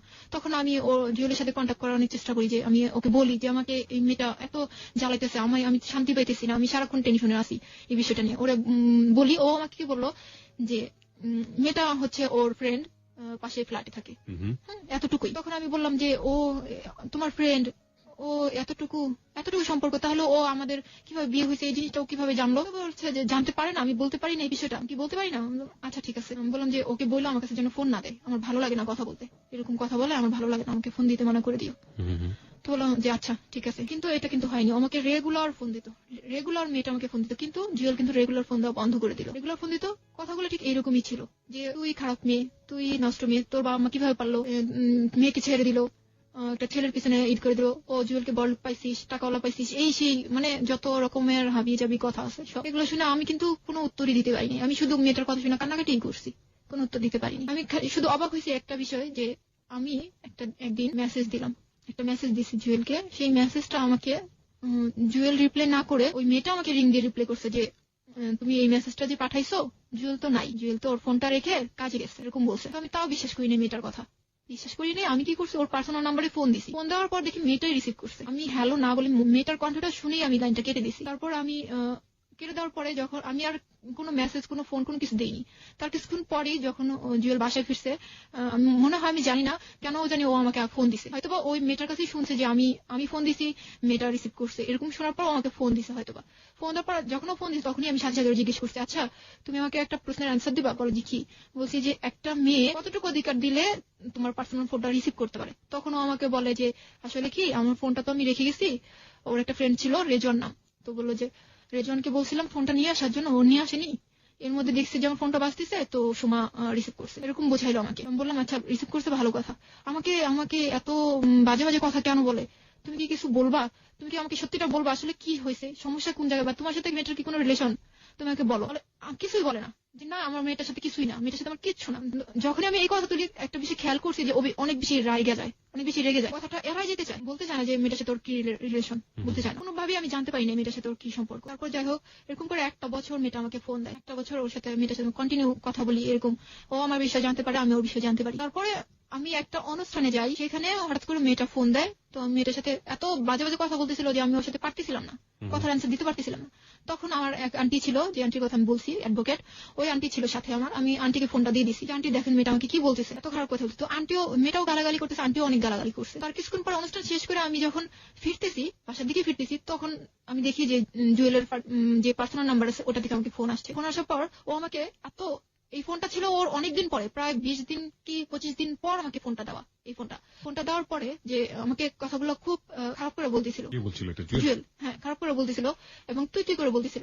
হ্যাঁ ফার্স্ট টাইম আমাকে তুই করে বলতেছিল। আমি ওরে কিছুই বলিনি, কিছুই বলতে পারিনি। আমি শুধু বলছি যে আমি মেয়েটাকে গালাগালি করছি, সেটা তোমার লাগছে, আর মেয়েটা যে আমাকে এত কিছু বলছে, আমি যে তোমার কাছে এতবার বললাম যে মেয়েটা আমাকে এত কিছু বললো, সেটা তোমার একটুও লাগলো না? আমি তোমার ওয়াইফ, ও আমাকে এত কিছু বলছে, সেটা আমি তোমার কাছে বললাম, তুমি সেটা নিয়ে কোনো প্রতিবাদ করলো না, আর মেয়েটাকে আমি বকা দিছি, সেটাতে তুমি আমাকে এরকম গালাগালি করতেছো। বলে যে তখনই আমাকে ফার্স্ট বললো যে তুই এখনো পেপারটা হাতে পাস নাই। বললাম যে কিসের পেপার? তো তখনই আমাকে বললো যে পাবি, জলদি তুই একটা পেপার পাবি। সেদিনই কথা বলার পর ওর কথা সহ্য করতে না পেরে আমি এক প্রকার লাইনটা কেটে দিই, কথা বলতে চাই না, বাসায় চলে আসি। সারাক্ষণ একটা টেনশন যে কি হইতেছে। আর দেখা যাচ্ছে মিনিটে আমাকে ফোন দিত মেয়েটা, হ্যাঁ একটু পর ফোন দিত। একদিন ফোন দিছে, ফোন দেওয়ার পর দেখি যে আমাকে বলছে যে তোর মেয়েটা বলতে চায় তোর জুয়েল বাবার সাথে কথা বলিস না এখন, এরকম বলতেছে। এখন আমিও বলছি যে যদি তোর সাহস থাকে তাহলে তুই তোর জুয়েল বাবাকে ফোনটা দে, এরকম বলছি আমি। তো ফোনটা না দিয়ে দুজন ওই ফোনটা কাটিনি, নাই কেটে ওরা দুজন ওখানে ঝগড়া করতেছে, আমি শুনতেছি। দুজনেই খুব ঝগড়া করতেছে, তুই তোমারই করে কথা বলতেছে, আমি এগুলো শুনতেছি। তখন আমি আবার রিপিট করেন ওই জায়গাটা, দুজন ঝগড়া করতেছে। হ্যাঁ, দুজন ঝগড়া করতেছি, ফোনটা কিন্তু কাটিনি, আমি শুনতেছি এই পাশ থেকে যে ওরা ঝগড়া করতেছে এবং দুজনে তুই তুই করে কথা বলতেছে, আমি শুনতেছি। তখন আমি বুঝতে পারলাম যে ওরা একসাথেই থাকে এবং একসাথে ওরা বসবাস করতেছে, ওদের মধ্যে অবশ্যই কোনো রিলেশন আছে। তখন আমি বুঝতে পারছি। তারপর আমি ওদের ফোনটা কেটে বাসায় আসি, বাইরে ছিলাম আমি। বাসায় এসে তারপর আমি আম্মুকে সেদিন আমি সব বলছি, আম্মু আমাকে এই মেয়েটা আমাকে ফোন দেয় এবং এই যে এগুলো কথা বলে। তো আমার আম্মু বলে তুমি জুয়েলকে বলছো? বলছি, জুয়েল আমার সাথে এই করতেছে, জুয়েল আমাকে এই ভাষায় কথা বলছে, জুয়েল আমাকে এই গালিটা দিছে, এরকম বলছি। তখন আমার মা ওর সাথে কথা বলার জন্য অনেক চেষ্টা করছে, কিন্তু যখনই আমি ফোন দেই ও তো ফোন দেওয়া বন্ধই করে দিছে, ও টোটালি ফোন বন্ধ করে দিছে যে আমাকে আমার ফোন দিবেই না। আমি অনেক চেষ্টা করছি ওর সাথে কথা বলার জন্য, অনেক ফোন দিছি। দেওয়ার পর ও ফোন রিসিভ করলে ও যখনই দেখে যে আমার ভয়েসটা, তখনই ও লাইন কেটে দেয়। যখনই আমার ভয়েসটা শুনে তখনই ও লাইনটা কেটে দেয়। তারপর আমার কিছুতেই যোগাযোগ করতে পারি না, না আমার বাবা মার সাথে কথা বলে দিতে পারতেছি, না আমার সাথে কথা বলে। আমি জানতেই পারলাম না যে কেন ও এরকম করতেছে, আমাকে সরাসরি কেন বলে না, কিছুই না বলতেছে মেয়েটার সাথে রিলেশন আছে, না আমাকে কিছু বলতেছে, মেয়েটাকে দিয়ে আমাকে গালাগালি করতেছে। আর মেয়েটা যখন বলতেছে তখন ও আমাকে রিং করে গালাগালি করতেছে। এই অবস্থা চলতেছে 2009 সাল নভেম্বরের 23 তারিখ আমি একটা পেপার হাতে পাই। পেপারটা ছিল এরকম যে স্বামী কর্তৃক তালাকের নোটিশ। পেপারটা আমার সামনে রয়েছে, আমি একটু আমাদের শ্রোতাদেরকে পড়ে শোনাতে চাই। 2009 সালে কত সালে পেয়েছিলেন এটা? 2009 সালের কত তারিখ? নভেম্বরের 23। 1961 ইংরেজি সালের মুসলিম পারিবারিক আইন এর 7-এর 1 ধারা মতে স্বামী কর্তৃক তালাকের নোটিশ। জনাবাদ, যথাযথ সম্মানপূর্বক আমি নিম্ন স্বাক্ষরকারী, আপনার হাজবেন্ডের নাম, তার পিতার নাম এবং তার গ্রাম ঠিকানা, তারপরে হলো এখানে care of professor Habiba Begum, উনি ওনার বাড়িতেই ওনারা মানে ভাড়া থাকে, ওনার কেয়ার অফ দেওয়া আছে ওনাকে। আর এখানে যেটা আছে যে নিকানামা, আপনাদের বিয়ে হয়েছিল 2002 তারিখে। না, এটা ও এখানে একটা কথা আছে, যেহেতু ও বিয়ের তারিখটা ঠিক মতো লিখতে পারে না। এখানে যে কাজটা হয়েছে, ও যে তারিখটা দিচ্ছে তালাকের তারিখটা, সেটা হচ্ছে 2008-এ যখন ও দেশে আসছে, যখন ও এখান থেকে যায়, সেই তারিখটা কিন্তু ও দিয়ে তালাকটা পাঠাইছে, কিন্তু পেপারটা কিন্তু আমি টানা 1 বছর পর পাইছি। আচ্ছা, তার মানে ও দেশে এসে যখন আপনার সাথে ভালো ব্যবহার করেছে তখন কিন্তু ওই পেপারটা ও সাইন করছে, মানে ও দেখাইছে যে ওই তারিখে যাওয়ার সময় আমি এই তালাকটা দিয়ে গেছি। এখানে যে রেজিস্টার অফিসের আমি সিল সাপোর্টটা পাচ্ছি, সেটা হচ্ছে ডেমারিয়া থানা, কেরানীগঞ্জ জেলা। কেরানীগঞ্জ থেকেও জিনিসটা করেছে। কেরানীগঞ্জে কি আপনার জানা মতে? না, আমার জানা মতে ওখানে আমি কাউকে চিনি না, বা ওর কেউ আছে আমার মনে হয় না। ওকে, তাহলে সালটা মানে ডেটটা পিছনে দিয়ে সে কাজটা করেছে। আপনার নাম আছে এখানে এবং আপনার বাসার অ্যাড্রেস, তারপরে লিখেছে বিবাহ পর হইতে আপনার কারণ যেটি দেখিয়েছে, উক্ত স্ত্রী স্বামীকে মানসিকভাবে নির্যাতন করে, টাকা পয়সা দাবি করে, মনের অমিল বনিবানা হয় না। তারপরে লিখেছে যাহা শরীয়তের সম্পূর্ণ পরিপন্থী বিধায় 27/1/2009 ইংরেজি তারিখে আমি নিম্ন স্বাক্ষরকারী স্বেচ্ছায় সজ্ঞানে সুস্থ মস্তিষ্কে অন্যের বিনা প্ররোচনায় আপনার নাম 1 তালাকে বায়েন করিয়া বিবাহ বন্ধন ছিন্ন করিলাম। তারপরে মর্মতকরণ হলো, নিবেদক হচ্ছে আপনার হাজবেন্ডের নাম, ওর সাইন তো না এখানে, মোহাম্মদ আব্দুল্লাহ আল কাউসার। এটা কি ওর সাইন? না, এটা আমার মনে হয় না যে ওর হাতের লেখা। নিবেদক মোহাম্মদ আব্দুল্লাহ আল কাউসার। আপনার বিবাহের কাবিননামাটা কই? এখানে আছে। আপনার বিবাহের কাবিননামায় ওর হাতের সাইনটা কই? এখানে তো এখানে না, এখানে আপনাদের দুজনের সাইনই তো অবশ্যই নিশ্চয়ই থাকবে। এই যে আব্দুল্লাহ আল কাউসার, রাইট? ওকে, আমি আমার শ্রোতাদেরকে বলছি, আমি আমার নিজের 2 চোখ দিয়ে যেটা দেখতে পাচ্ছি, সেখানে যেটা মনে হচ্ছে আমার কাছে যে ইয়েস, এই সাইনটা তো নিজে করেছিল, রাইট? হ্যাঁ, এটাও নিজে করছে। আপনি কি 2 বছরে বুঝতে পেরেছেন যে এই দুজনের সাইন একরকম না? একরকম না। আমি পেপারটা হাতে পাওয়ার পরেই বুঝতে পারছি যে এটা ওর সাইন না। এবং এখানে যেটা মজার বিষয় হচ্ছে যে কাবিননামাতে যে সাইনটা আছে আব্দুল্লাহ আল কাউসার, সেখানে আব্দুল্লাহ বানানটা হচ্ছে ঠিক আছে, এখানেও ঠিক আছে, আল ঠিক আছে। আব্দুল্লাহর পরে উনি কোনো হাইফেন ইউজ করেননি, ওখানে আলের পরে কোনো হাইফেন নাই, এখানে হাইফেন ইউজ করা হয়েছে। কাউসার বানানে ও লিখেছে কয় আকার রস্যৌ মূর্ধন্য শয় আকার আর বয়শূন্য র।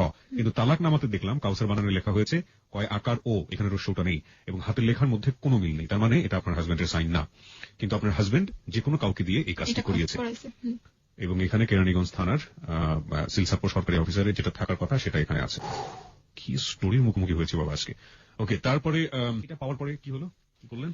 এটা পাওয়ার পরে আমি তো যখন হাতে পাই তখন তো মানে হয়ে গেছে, একদমই শক্ত হয়ে গেছি। কি করব কিছুই বুঝতে পারিনি। ওর সাথে যোগাযোগের অনেক চেষ্টা করছি, ওর ফ্যামিলিতে যোগাযোগের চেষ্টা করলাম। ওর ফ্যামিলিতে কি হয়েছে যে ওর বাবা মার সাথে আমাকে কথা বলতে দেয় না।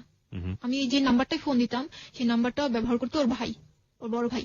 ওর ভাইকে যখন আমি ফোন দিলাম, আমি তখন বললাম যে আমাকে একটু মাকে দেন, আমি একটু কথা বলবো, আমার মার সাথে একটু কথা আছে। তখন বললো যে যা বলার তুমি আমার সাথেই বলো। বড় ভাইটা বললো যা বলার তুমি আমার সাথেই বলো। আমি বললাম যে আপনার ভাই এরকম করার মানে কি, মানে তার সাথে তো আমার কিছুই হয়নি, না ঝগড়াঝাটি কিছুই হয়নি, তাহলে হঠাৎ করে পেপার পাঠায় দিল আমি তো কিছুই বুঝলাম না কি হয়েছে, আপনাদের সাথে কি কিছু বলছে বা আপনারা কি জানেন, এরকম জিজ্ঞেস করলাম। তো ভাইয়ার অ্যান্সারটা ছিল এরকম যে তোমরা জানো যে তোমাদের মাঝে কি হয়েছে সেটা তোমরা জানো, আমরা জানি না, এরকম অ্যান্সার।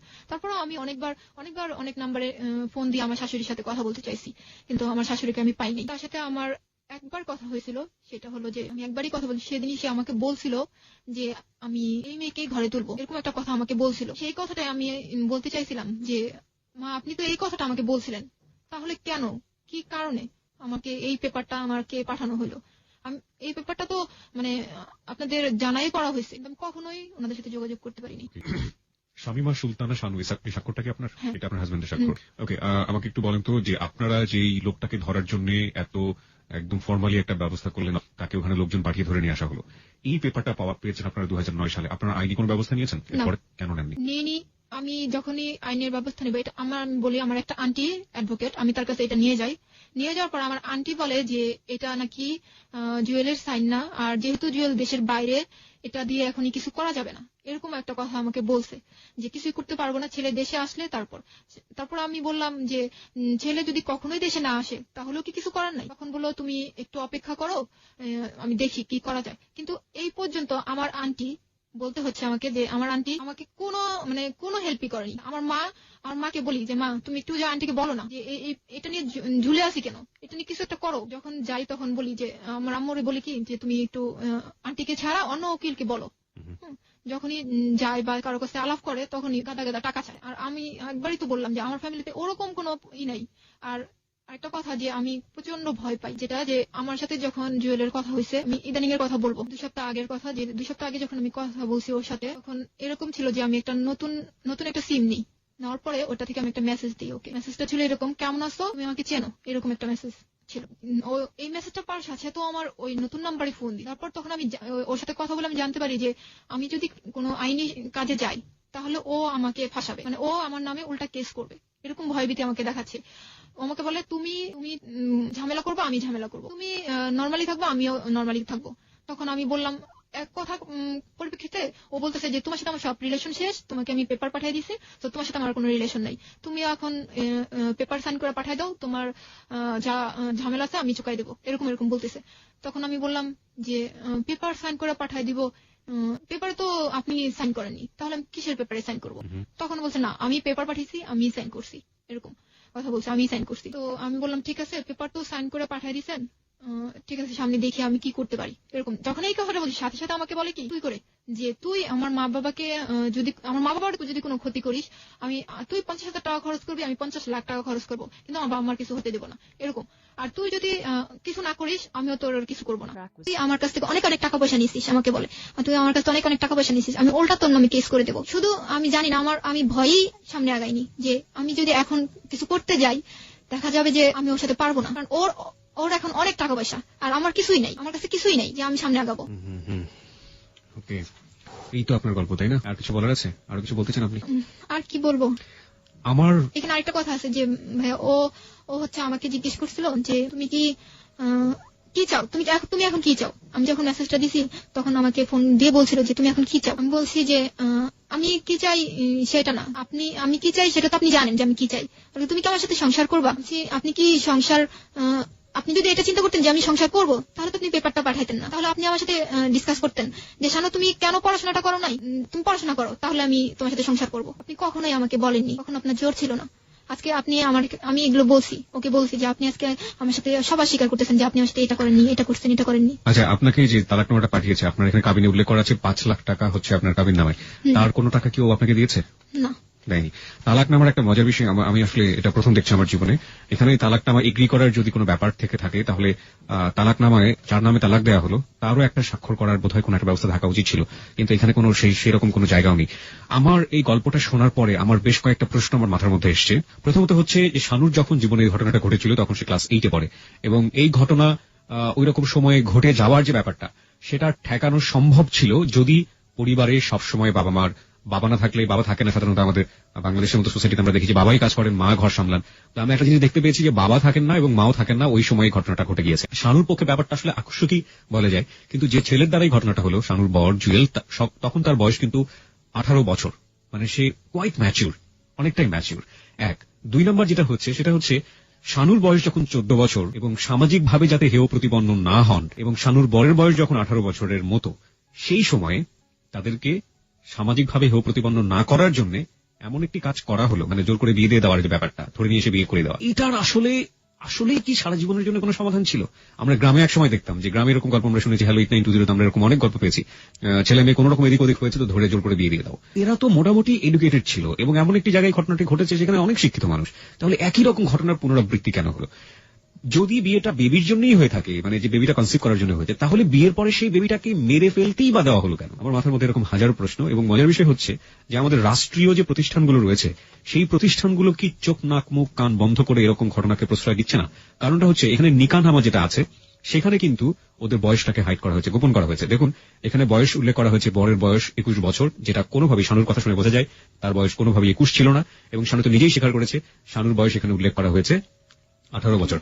আসলে তখন আমার বয়স ছিল 14 বছর, 14 বছর, যেটা শানু এখন নিজে স্বীকার করছেন। তাহলে এরকম কাজ একটা রাষ্ট্রীয় প্রতিষ্ঠান কিভাবে করেন, এটা আমার কাছে আমার দিক থেকে আমার প্রশ্ন। আরেকটা জিনিস যেটা, সেটা হচ্ছে যে শানুর পড়াশোনাটা না করা, যেটা আমি মাঝখানে একবার বলেছি যে প্রত্যেকটা মেয়ে, আমাদের সমাজে এরকম অসংখ্য মেয়ে পাওয়া যাবে যারা অনেক ভালো রেজাল্ট করার পর আমরা দেখি যে ওই সময়টা শেষ হয়ে যান, এবং যেটার ফলাফল যে আসলেই কত ভয়াবহ হতে পারে তার রেজাল্ট হচ্ছে শানু। শানুর বয়স এখন 23, শানু যখন এসএসসি পরীক্ষা দেয় 16, তার মানে শানু যদি আজকে পড়াশোনা করতো তাহলে সে অনার্স কমপ্লিট করে মাস্টার্সের দিকে এগোতো। এরকম একটা সময়ে একটা মেয়ে নিজের পায়ে দাঁড়ানোর জন্য অনেক কিছুই করতে পারে, একটা চাকরির খোঁজ করতে পারে, যে কোনো কিছু করতে পারে। কিন্তু শানু তো, আপনি কি এসএসসি পাস করেছেন? না। আপনি এসএসসি পাসও করেননি, শানু এখন কোনো একটা জায়গায় দাঁড়াতেও পারবে না।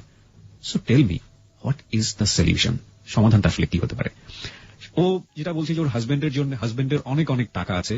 আমরা জানি যে নারীদের ক্ষেত্রে আমরা রাষ্ট্রের দিক থেকে অনেক ব্যবস্থা নিয়েছি, নারীরা চাইলেই এখন অনেক কিছু করতে পারেন। কিন্তু যেখানে এত বড় গলদ থেকে যাচ্ছে, শুরুতেই তো ভুল একটা করেছে আমাদের রাষ্ট্রীয় প্রতিষ্ঠান। কেন 14 বছর একটা মেয়েকে 18 বছর বানানো হলো? সামাজিকতা রক্ষা করার জন্য যদি তার বাবার কাজটা করে থাকেন, শেষ পর্যন্ত কি সেই সামাজিকতা রক্ষা করতে পেরেছেন? সেই কোয়ার্টারে তো থাকতে পারেনি, সেখান থেকে বের হয়ে যেতে হয়েছে। তাহলে নিজের ভাই 2 বছর তার সাথে কথা বলেন, সমাধান আসলে কি হতে পারে? টাকা দিয়ে যদি লড়ে যান সেই ছেলেটি এবং দেশের বাইরে আছেন, তাকে কিভাবে ধরে নিয়ে আসা হবে? সবকিছু মিলিয়ে একটা অনেক বড় জটিলতা, এবং এই জটিলতায় দাঁড়িয়ে আসলেই কোনো অ্যাডভাইস বা কোনো উপদেশ দেওয়া যায় কিনা আমি জানি না। আমি শুধু শানুকে ফিল করেছি, শানুর গল্পটাকে অনুভব করার চেষ্টা করেছি, বাকিটুকু আপনাদের হাতে ছেড়ে দিলাম। আপনারা প্রত্যেকের জায়গা থেকে অনুভব করুন এখানে ভুল আসলে কার। এই গল্পটা শোনার পরে অনেকেই অনেক রকমের উপদেশ দিয়ে পাঠাবেন শানুর জন্য, যেটা সবসময় বিভিন্ন গল্পে হয়ে থাকে, কিন্তু এই উপদেশগুলো আসলে না প্রতি সপ্তাহে হারিয়ে যায়। এগুলো আসলে কি জীবনের কোনো সমাধান করছে? তবে হ্যালো 8920 গল্পের সার্থকতা সেখানেই, যদি একটা গল্প শোনার পর মানুষ এরকম কোন কাজ করতে গিয়ে যদি শানুকে মাথায় রেখে সেই কাজটা থেকে বিরত থাকে, তাহলেই মূলত হ্যালো 8920 সার্থকতা। আমরা আজকে শানুর গল্পটা এখানেই শেষ করছি, একটু পরেই